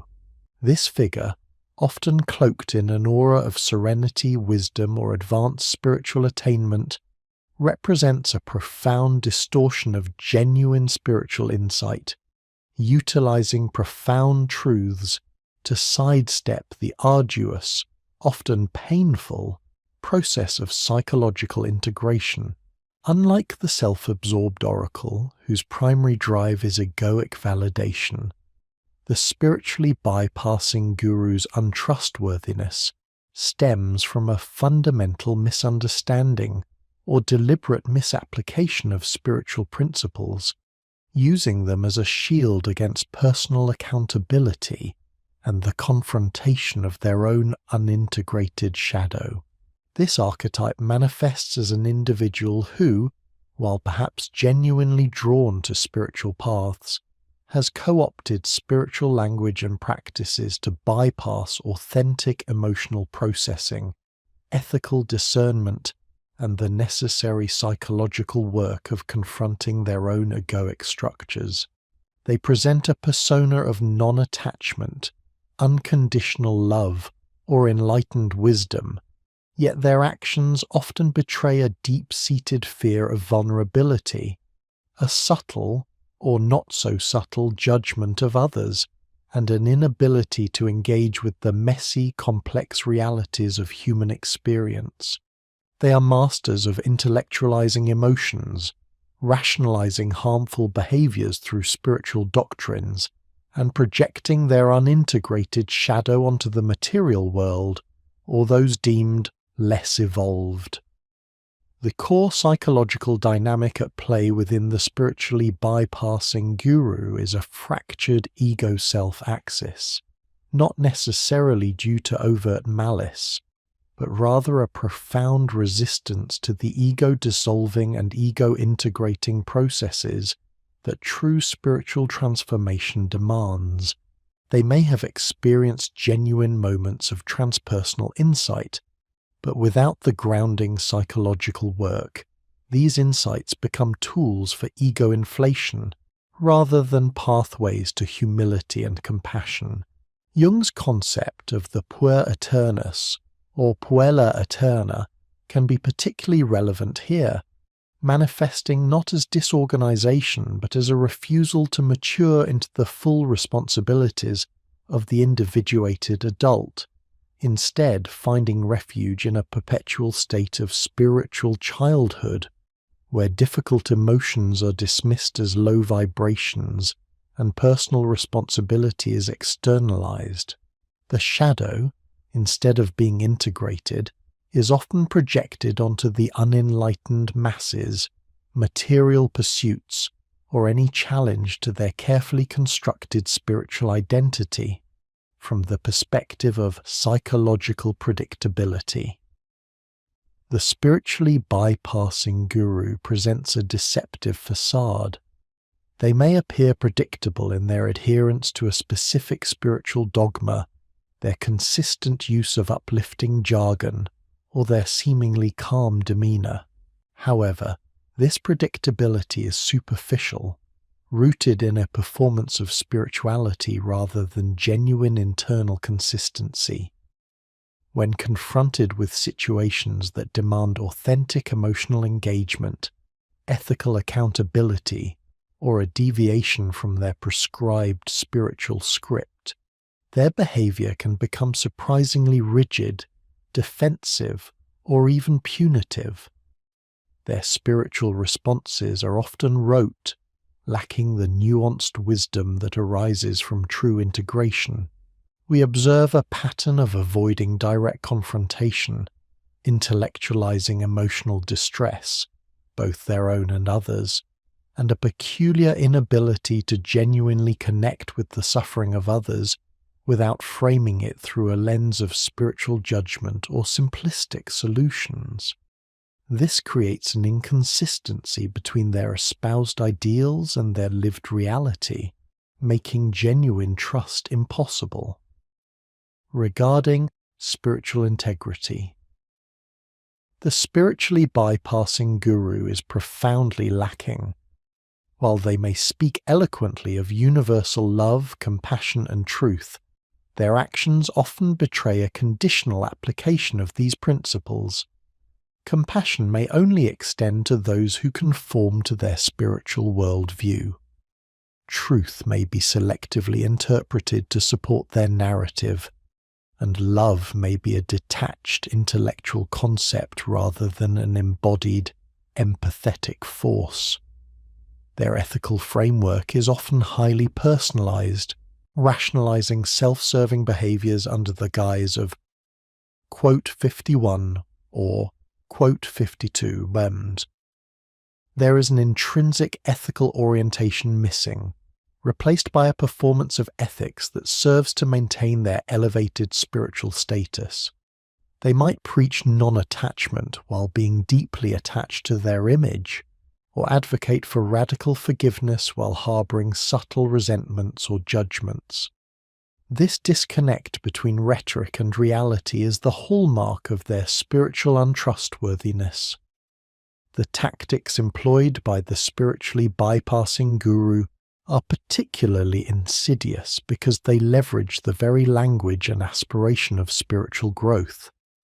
We observe spiritual gaslighting, dismissing a truster's valid emotional responses or concerns by framing them as egoic, not spiritual enough, low vibration, or a sign of their unintegrated shadow.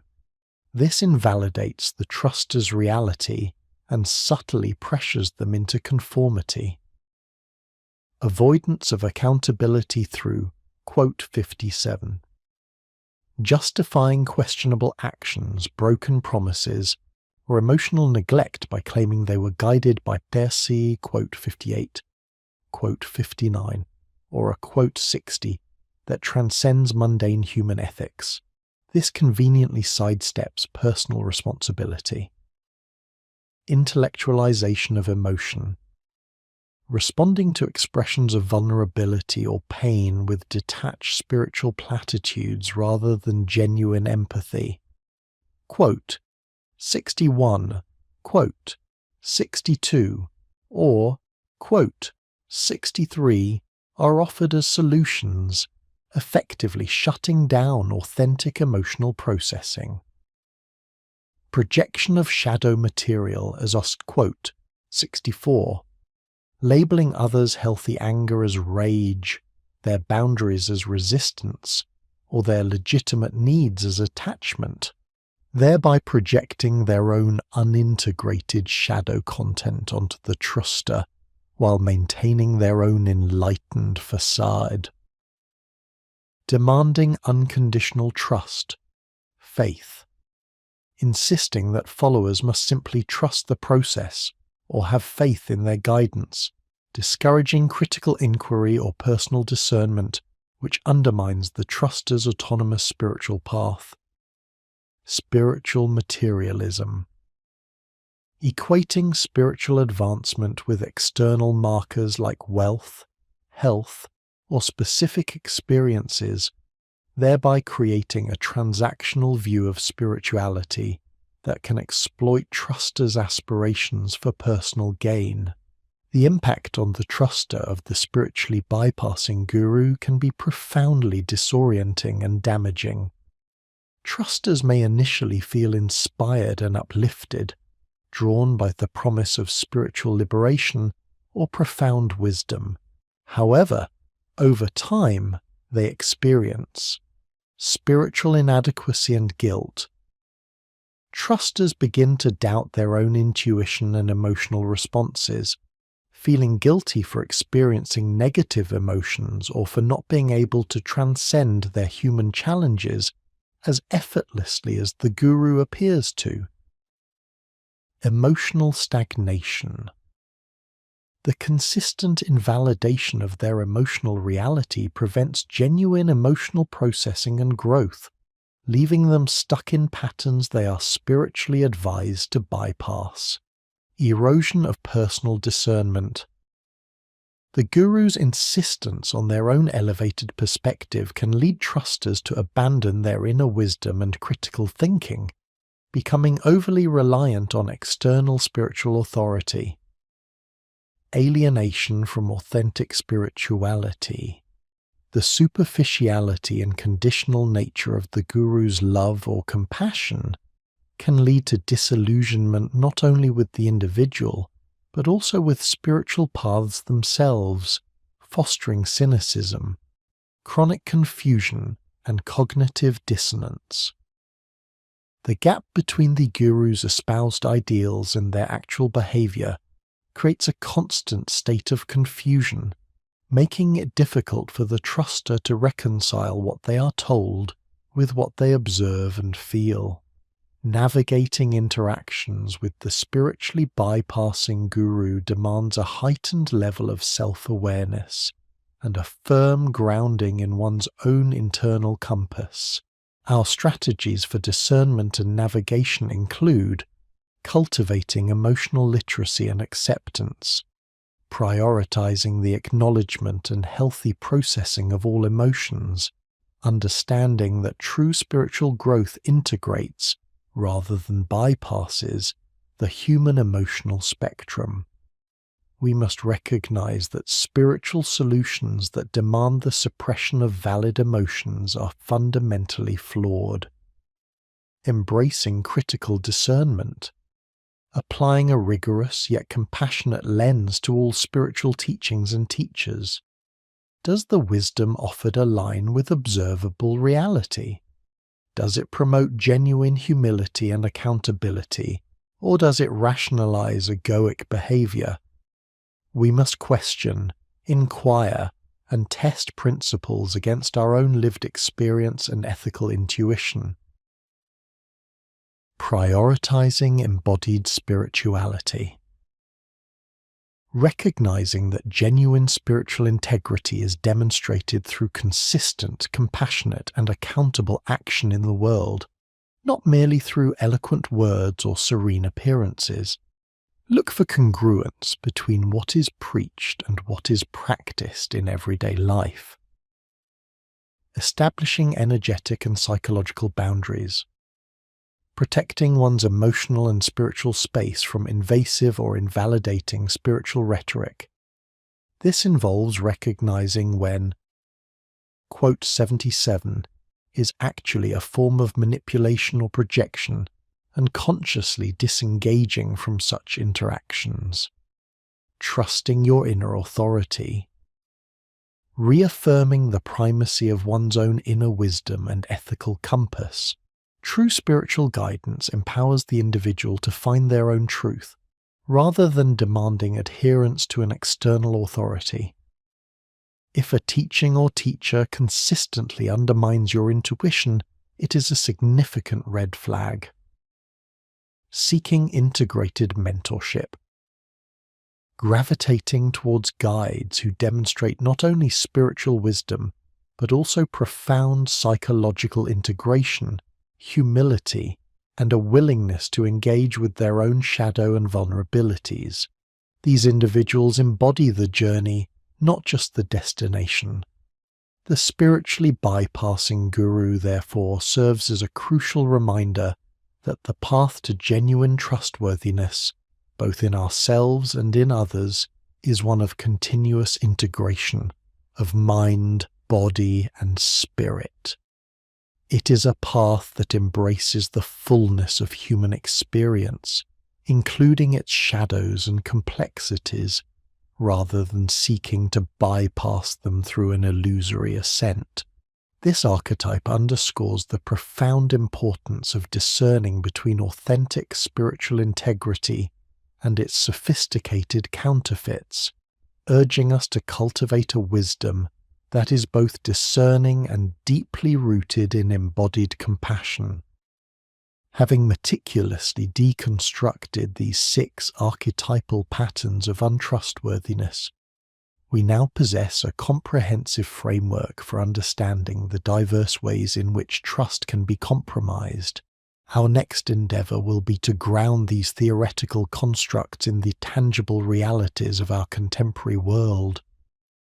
We will explore the modern manifestations of these archetypes across various domains, offering illustrative examples that bridge the abstract with the concrete, thereby deepening our capacity for practical discernment in the complex tapestry of human relationships. This will pave the way for a deeper dive into actionable strategies for both psychological intervention and spiritual practice, empowering us to navigate these treacherous waters with greater wisdom and resilience. Having meticulously deconstructed the 6 archetypal patterns of untrustworthiness, charting their psychological origins and their corrosive impact on the truster, our analytical journey now pivots from the theoretical bedrock to the contemporary landscape. The intricate architecture of trust, once understood in its fundamental principles, must now be re-examined through the lens of its modern manifestations. In an era defined by instantaneous global connectivity, unprecedented information flow, and the pervasive influence of digital platforms, these archetypal shadows do not merely persist. They are amplified, transmuted, and often rendered more insidious by the very technologies designed to bring us closer. This chapter endeavours to bridge the conceptual with the concrete, illuminating how the architect of falsehood, the emotional usurper, the dogmatic zealot, the unreliable architect of chaos, the self-absorbed oracle, and the spiritually bypassing guru now navigate and exploit the complexities of our hyper-connected world. We will explore their echoes in digital interactions, their formidable presence in political and societal spheres, and provide illustrative examples that span historical precedents, literary archetypes, and contemporary case studies. Furthermore, we will begin to articulate the foundational elements of practical discernment, equipping the conscious truster with initial strategies for navigating these intricate webs of potential untrustworthiness. In the digital realm, the architect of falsehood finds fertile ground for their deceptions. The curated personas of social media, the proliferation of deep fakes, and the insidious nature of misinformation and disinformation campaigns represent an advanced evolution of this archetype. Here, the polished facade is not merely a physical presentation, but a meticulously constructed digital identity, often sustained by an army of bots or a network of unwitting accomplices. The goal remains the same: to deliberately misrepresent reality, to obscure truth, and to manipulate perception for self-serving ends.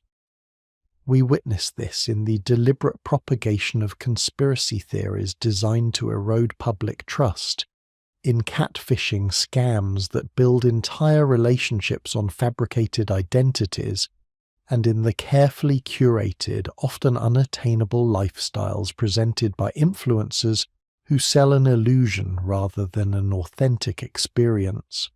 The unintegrated shadow, ever present, revels in the anonymity and reach afforded by the internet, crafting narratives that exploit collective anxieties and desires. The emotional usurper, too, has adapted to the digital age with chilling efficacy. Cyberbullying, online shaming, and the weaponization of emotional appeals in digital forums are but a few manifestations. This archetype leverages the performative empathy of social media, feigning solidarity or outrage to manipulate group dynamics, often inciting cancel culture, not for genuine justice, but for the exercise of power and control. We observe them gaslighting entire online communities, subtly twisting narratives to make victims doubt their own experiences, or deploying guilt-tripping tactics disguised as appeals for support. The conditional affection they offer is amplified by the public display of likes and shares, creating a performative emotional economy where genuine connection is sacrificed for validation and leverage. Their unintegrated shadow, driven by a profound need for control, finds a boundless stage upon which to orchestrate emotional dramas, exploiting vulnerabilities with detached precision. The self-absorbed oracle, ever hungry for egoic validation, thrives in the attention economy of digital platforms. From gurus on social media offering unsolicited, often superficial advice devoid of genuine depth, to individuals who engage in performative activism or empathy purely for likes and followers, this archetype appropriates the language of wisdom and compassion for personal aggrandizement. Their pronouncements, while seemingly sagacious, are filtered entirely through the lens of self-interest, their counsel unreliable because it lacks true empathy and objective insight. The digital sphere provides an endless mirror for their narcissism, allowing them to construct a facade of sagacity or spiritual enlightenment while subtly extracting validation and resources from their audience. Moving beyond individual digital interactions, the archetypes of untrustworthiness exert a profound influence on political and societal spheres. The dogmatic zealot, for instance, finds their ideological rigidity reinforced and amplified within online echo chambers and polarized media landscapes. Here, identity becomes inextricably fused with a singular, often extreme belief system, and the unintegrated shadow manifests as righteous indignation against any perceived dissent.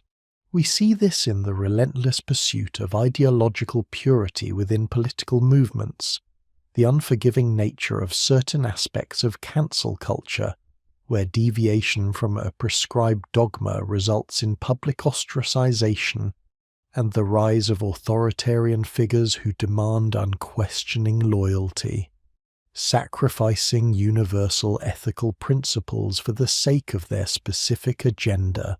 Historically, figures like the inquisitors of the medieval church, who enforced religious dogma with brutal efficiency, or the architects of various totalitarian regimes, illustrate the devastating consequences of this archetype. Today, this zealotry often manifests in online mobs, where collective belief supplants individual thought, and the pursuit of ideological conformity eclipses nuanced understanding. The unreliable architect of chaos, while often well-meaning, contributes significantly to systemic distrust within institutions and communities. In political leadership, this archetype manifests as a consistent failure to align intention with action, where grand promises remain unfulfilled, and policies are initiated without the necessary follow-through.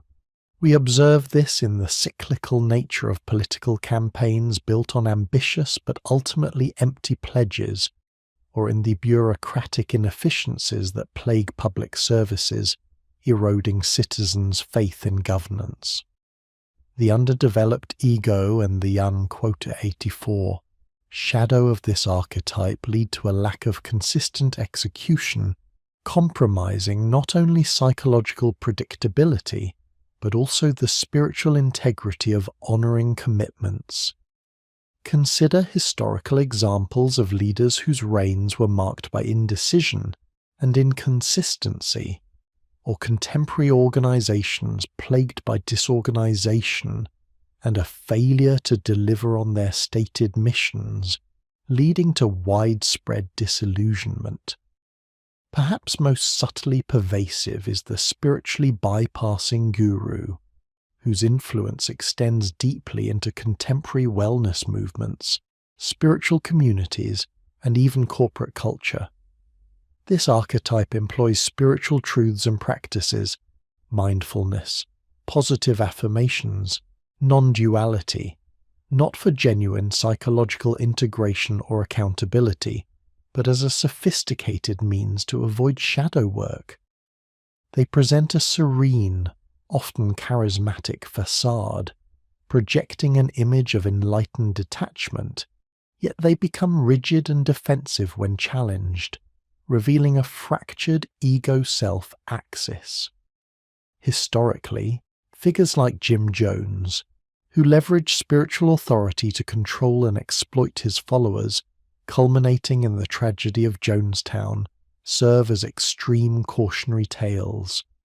In more subtle contemporary forms, we see wellness influencers promoting "ki quote 85s" that shames genuine emotional processing, or spiritual leaders who preach unconditional love but practice conditional acceptance, excommunicating those who question their authority. They often appropriate spiritual concepts for self-aggrandizement, using the language of enlightenment to rationalize their own egoic desires and avoid genuine ethical responsibility. Their, quote, 86 is superficial. Their performance of spirituality a sophisticated defense mechanism against confronting their own unintegrated aspects. These modern manifestations underscore the urgent need for a refined capacity for discernment. The sheer volume of information, the speed of its dissemination, and the artifice enabled by digital technology demand a more vigilant and sophisticated approach to trust. The foundational work of self-awareness, of understanding our own projections and unprocessed betrayals, remains paramount. Without this internal compass, we are susceptible to the myriad forms of manipulation that these archetypes deploy. To begin laying the groundwork for practical self-protection, we must cultivate several key capacities. Firstly, critical inquiry is indispensable. This involves not merely questioning narratives but understanding the mechanisms of persuasion, identifying logical fallacies, and actively seeking multiple, diverse sources of information. It requires a conscious effort to resist the pull of confirmation bias and to engage with information from a place of intellectual humility rather than pre-existing conviction. Secondly, developing emotional literacy is crucial. This entails recognizing our own emotional responses as vital signals, understanding how our feelings can be deliberately manipulated, and discerning the authentic emotional landscape from performative or exploitative displays. It means cultivating a robust inner emotional life that is not easily swayed by external pressures or emotional blackmail. Thirdly, establishing energetic boundaries becomes increasingly important, especially in the porous digital environment. This involves consciously protecting one's psychic space from invasive or draining influences, learning to disengage from toxic online interactions, and cultivating a sense of self-containment that is not dependent on external validation. Finally, and perhaps most profoundly, we must prioritize our inner authority. This means trusting our intuition, our lived experience and our own moral compass above the pronouncements of external oracles, dogmas, or charismatic figures. It is a re-anchoring to the self, a profound act of self-trust that empowers us to navigate the complex and often treacherous currents of human interaction with wisdom and integrity. The pervasiveness of these archetypes in our modern world, amplified by technological advancements, presents a formidable challenge to the architecture of trust. Yet, it also offers an unparalleled opportunity for collective growth and individual empowerment. By consciously engaging with these patterns, by understanding their mechanisms and their manifestations, we move beyond fear and suspicion towards a profound capacity for discernment. This journey is not about fostering cynicism, but about cultivating a deeper, more conscious form of trust, one that is earned, reciprocal, and resilient. In the chapters that follow, we will delve more deeply into specific psychological interventions and spiritual practices designed to fortify personal integrity and refine our capacity for navigating these archetypal shadows with unwavering wisdom. Having systematically deconstructed the 6 archetypal patterns of untrustworthiness, illuminating their psychological underpinnings and manifestations in both personal and collective spheres, we now turn our focus from diagnosis to prophylaxis, the comprehensive understanding of the architect of falsehood, the emotional usurper, the dogmatic zealot, the unreliable architect of chaos, the self-absorbed oracle, and the spiritually bypassing guru, serves not merely as an intellectual exercise in categorization, but as a critical preliminary step toward the cultivation of robust, actionable discernment. Indeed, the very act of recognizing these patterns, as we have argued, necessitates a profound engagement with the self. For true discernment is never solely an external gaze upon another, but an intricate interplay between external observation and internal integrity. This chapter, therefore, pivots from the outward analysis of others' shadows to the inward fortification of our own psychological and spiritual architecture, proposing a framework of practical interventions designed to enhance our capacity for conscious trust and resilient selfhood. The urgent call for practical discernment, introduced in our preceding discussions, extends beyond mere critical inquiry and the establishment of energetic boundaries. It demands a proactive engagement with the very foundations of our being. We contend that the most potent defense against the insidious influence of untrustworthy archetypes lies not in suspicion or withdrawal, but in the deliberate, conscious strengthening of our own ego-self axis, the integration of our personal shadows, and the cultivation of an unwavering inner authority. This internal work, deeply rooted in Jungian principles, posits that our susceptibility to manipulation, deception, or neglect often stems from unaddressed vulnerabilities within our own psyche, unintegrated shadow aspects, fragmented ego structures, or unresolved attachment patterns. To fortify our trust radar, therefore, we must first fortify the self. The journey towards psychological integrity is multifaceted, demanding an unwavering commitment to self-exploration and integration. It is here that Jung's profound insights into the human psyche become not just theoretical constructs, but indispensable navigational tools. Central to our capacity for discerning trustworthiness is the arduous, yet ultimately liberating process of confronting and integrating our own shadow. Jung posited the shadow as the unconscious counterpart to the ego, comprising all that we have repressed or disowned about ourselves, both negative and surprisingly positive qualities deemed unacceptable by our conscious persona. When unintegrated, the shadow does not disappear. Rather, it manifests through projections, where we unconsciously attribute our own disowned qualities onto others. This mechanism profoundly distorts our perception, rendering us vulnerable to misjudgment. Consider, for instance, the individual who has repressed their own desire for power or control.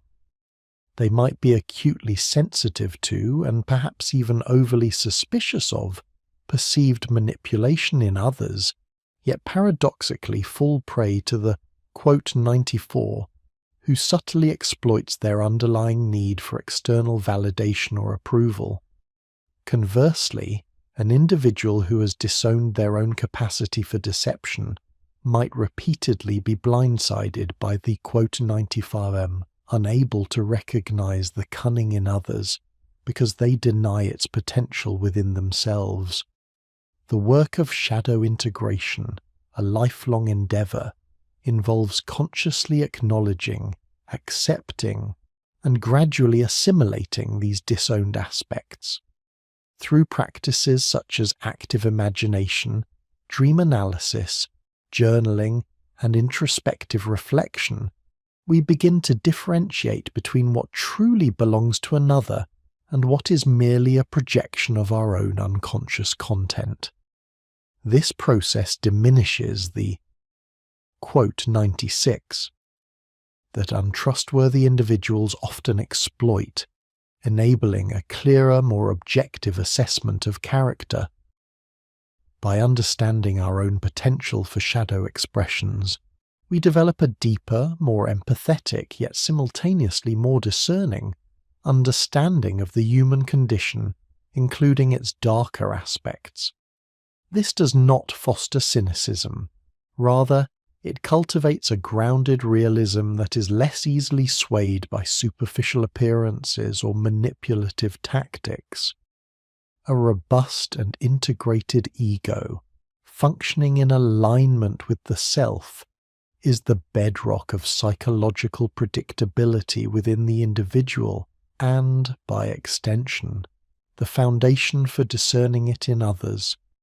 The ego, in Jungian terms, is the center of consciousness, responsible for our sense of identity and agency.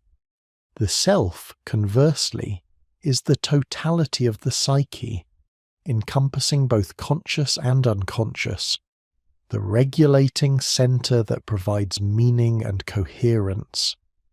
A healthy ego-self axis signifies a conscious personality that is attuned to its deeper, authentic core, allowing for consistent behavior, genuine self-expression, and a strong sense of inner direction.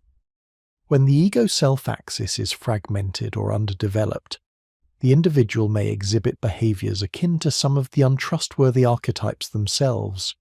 Inconsistency, a reliance on external validation, like the SS quote 97, or a tendency to bypass genuine emotional processing, like the Wanda quote dihaben. Such internal fragmentation makes one particularly susceptible to the influence of those who project an outward show of strength or certainty, as the internal vacuum seeks external anchors. Interventions aimed at strengthening the ego-self axis include mindfulness practices that cultivate present moment awareness, allowing the ego to observe its own processes without being wholly identified with them. Engaging in creative expression, pursuing meaningful work, and developing a strong ethical framework also contribute to this integration, as these activities connect the conscious ego to the deeper values and purpose emanating from the self. An individual with a well-integrated ego-self axis possesses an inherent psychological predictability, not in the sense of being rigid, but in demonstrating a coherent sense of self that can adapt authentically to changing circumstances while remaining true to its core. This inner consistency serves as an invaluable reference point for evaluating the consistency of others. While attachment theory typically focuses on early childhood relational dynamics, its principles are profoundly relevant to adult trust.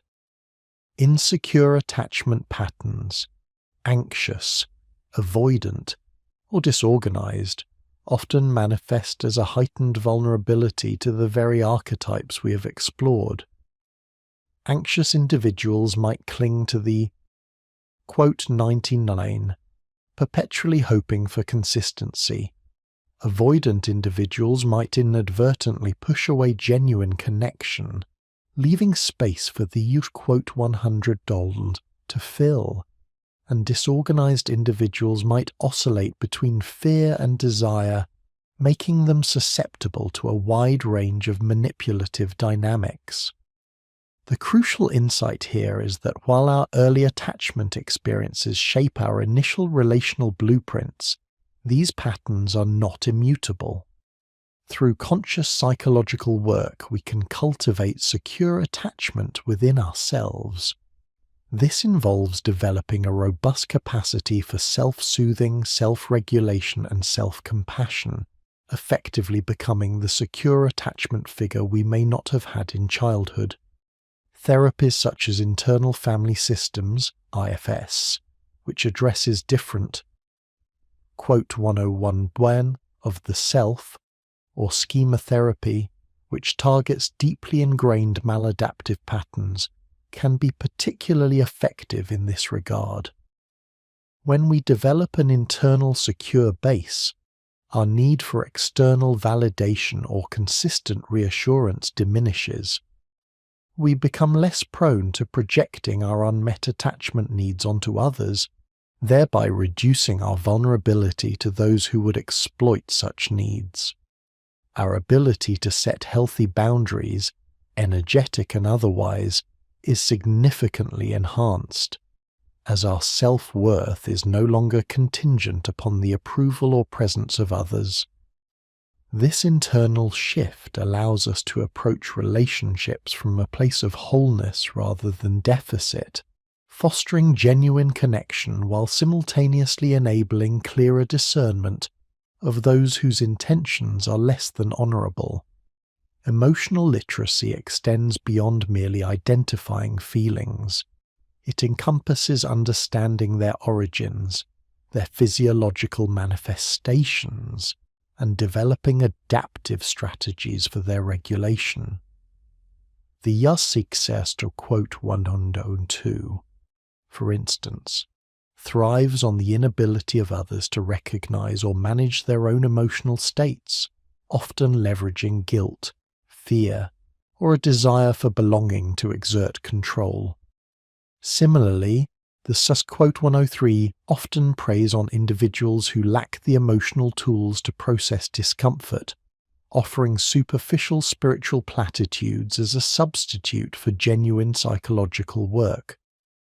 To cultivate emotional literacy, we must engage in practices that enhance interoception, the awareness of internal bodily states, and develop a nuanced vocabulary for our internal experiences.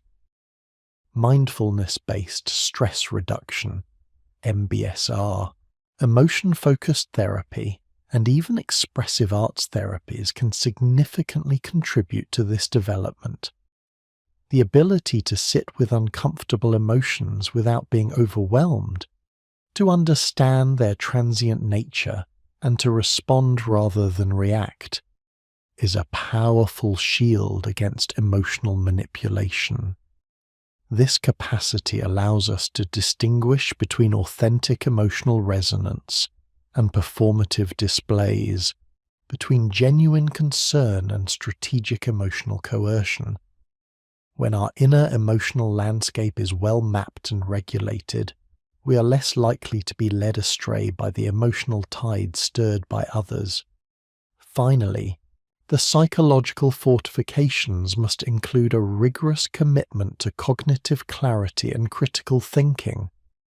This is the primary defense against the quote 104 and the quote 105, both of whom rely on the suspension of disbelief and the uncritical acceptance of their narratives. Critical thinking involves the systematic analysis of information, the identification of logical fallacies, the questioning of assumptions, both our own and others, and the rigorous evaluation of evidence. In an era saturated with information and misinformation, the development of robust critical faculties is paramount. This means actively seeking diverse perspectives, cross-referencing information, and cultivating a healthy skepticism toward claims that lack verifiable support or appeal primarily to emotion rather than reason. It also involves understanding our own cognitive biases, such as confirmation bias, which leads us to favor information that confirms existing beliefs, or the halo effect, which causes us to attribute positive qualities to individuals we admire. By understanding these internal predispositions, we can mitigate their distorting influence on our judgment. This is not to advocate for cynicism, but for intellectual humility and diligence, recognizing that truth is often complex and rarely found in simplistic, dogmatic pronouncements.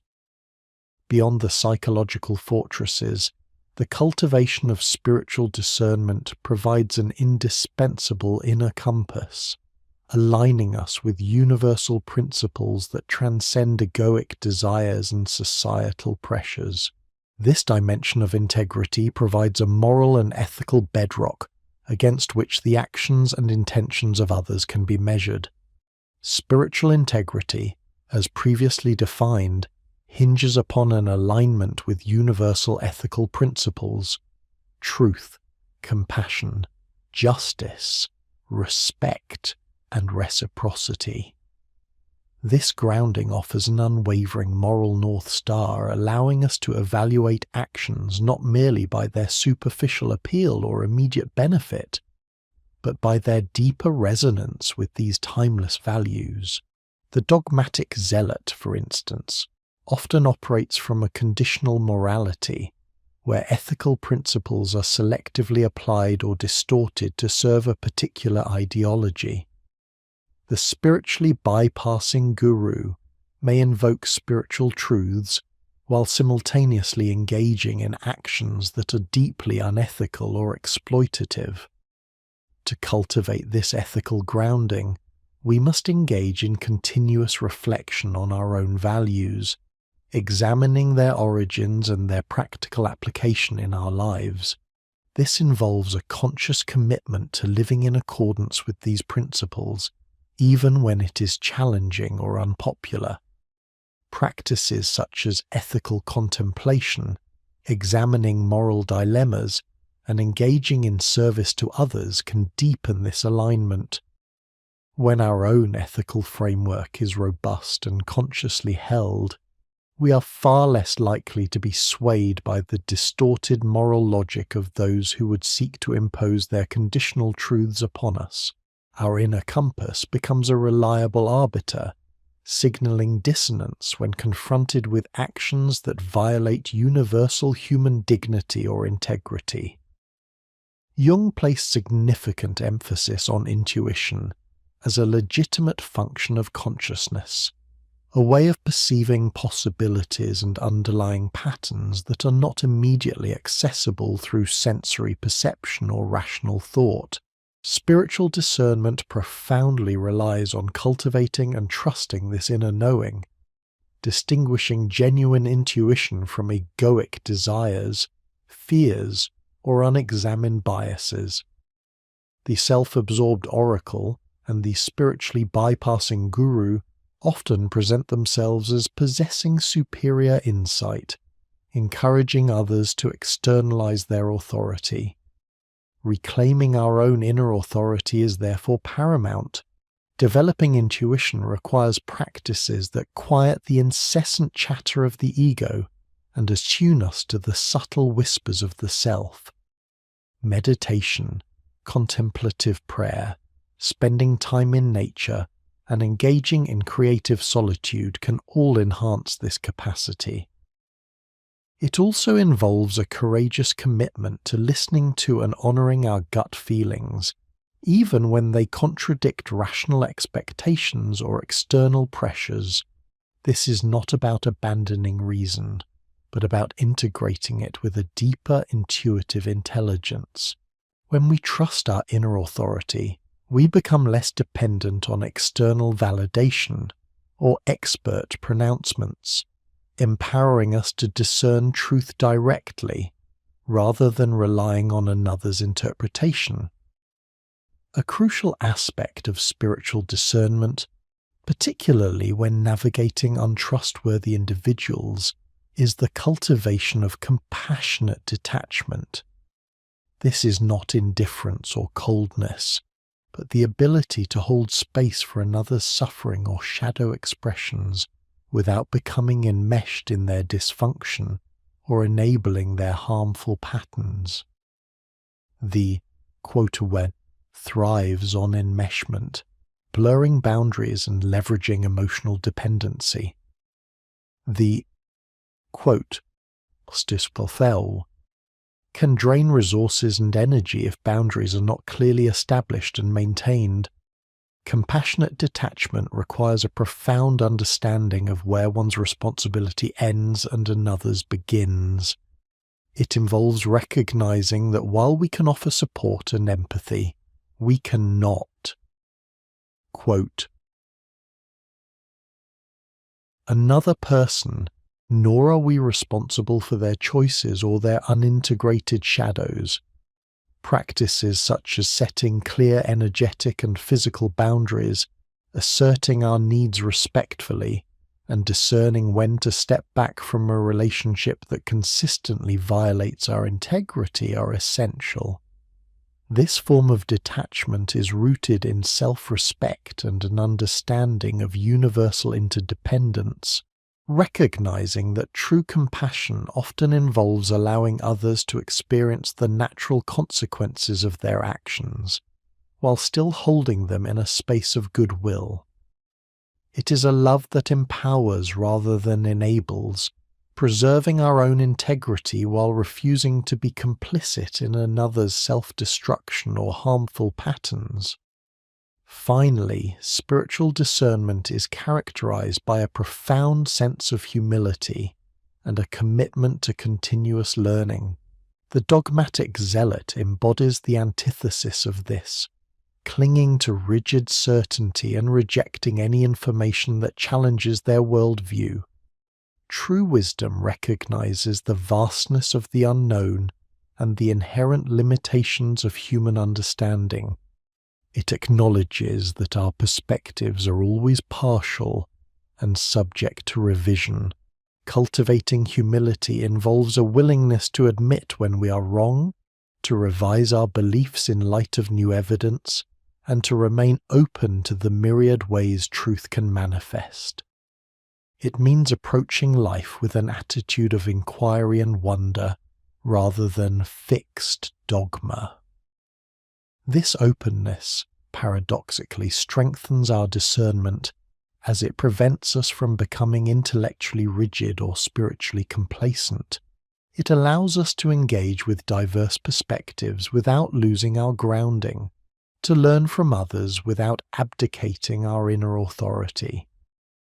This continuous process of learning and refinement is not a sign of weakness, but of dynamic strength, ensuring that our inner compass remains finely tuned and responsive to the evolving landscape of human experience.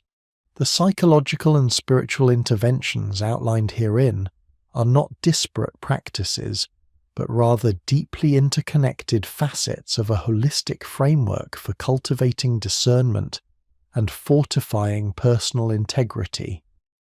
Psychological integrity, with its emphasis on self-awareness, shadow integration, and ego self-alignment provides the stable, coherent internal structure necessary to perceive reality clearly and respond authentically.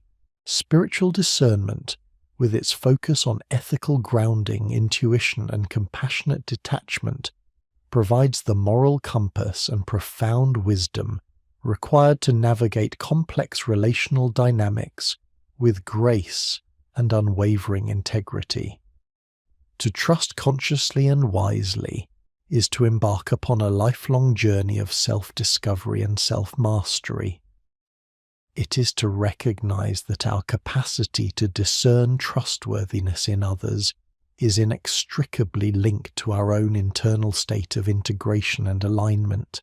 This work is not a retreat into isolation, but a conscious preparation for more authentic, meaningful, and resilient connections. By building these inner fortresses, we move beyond mere reaction to the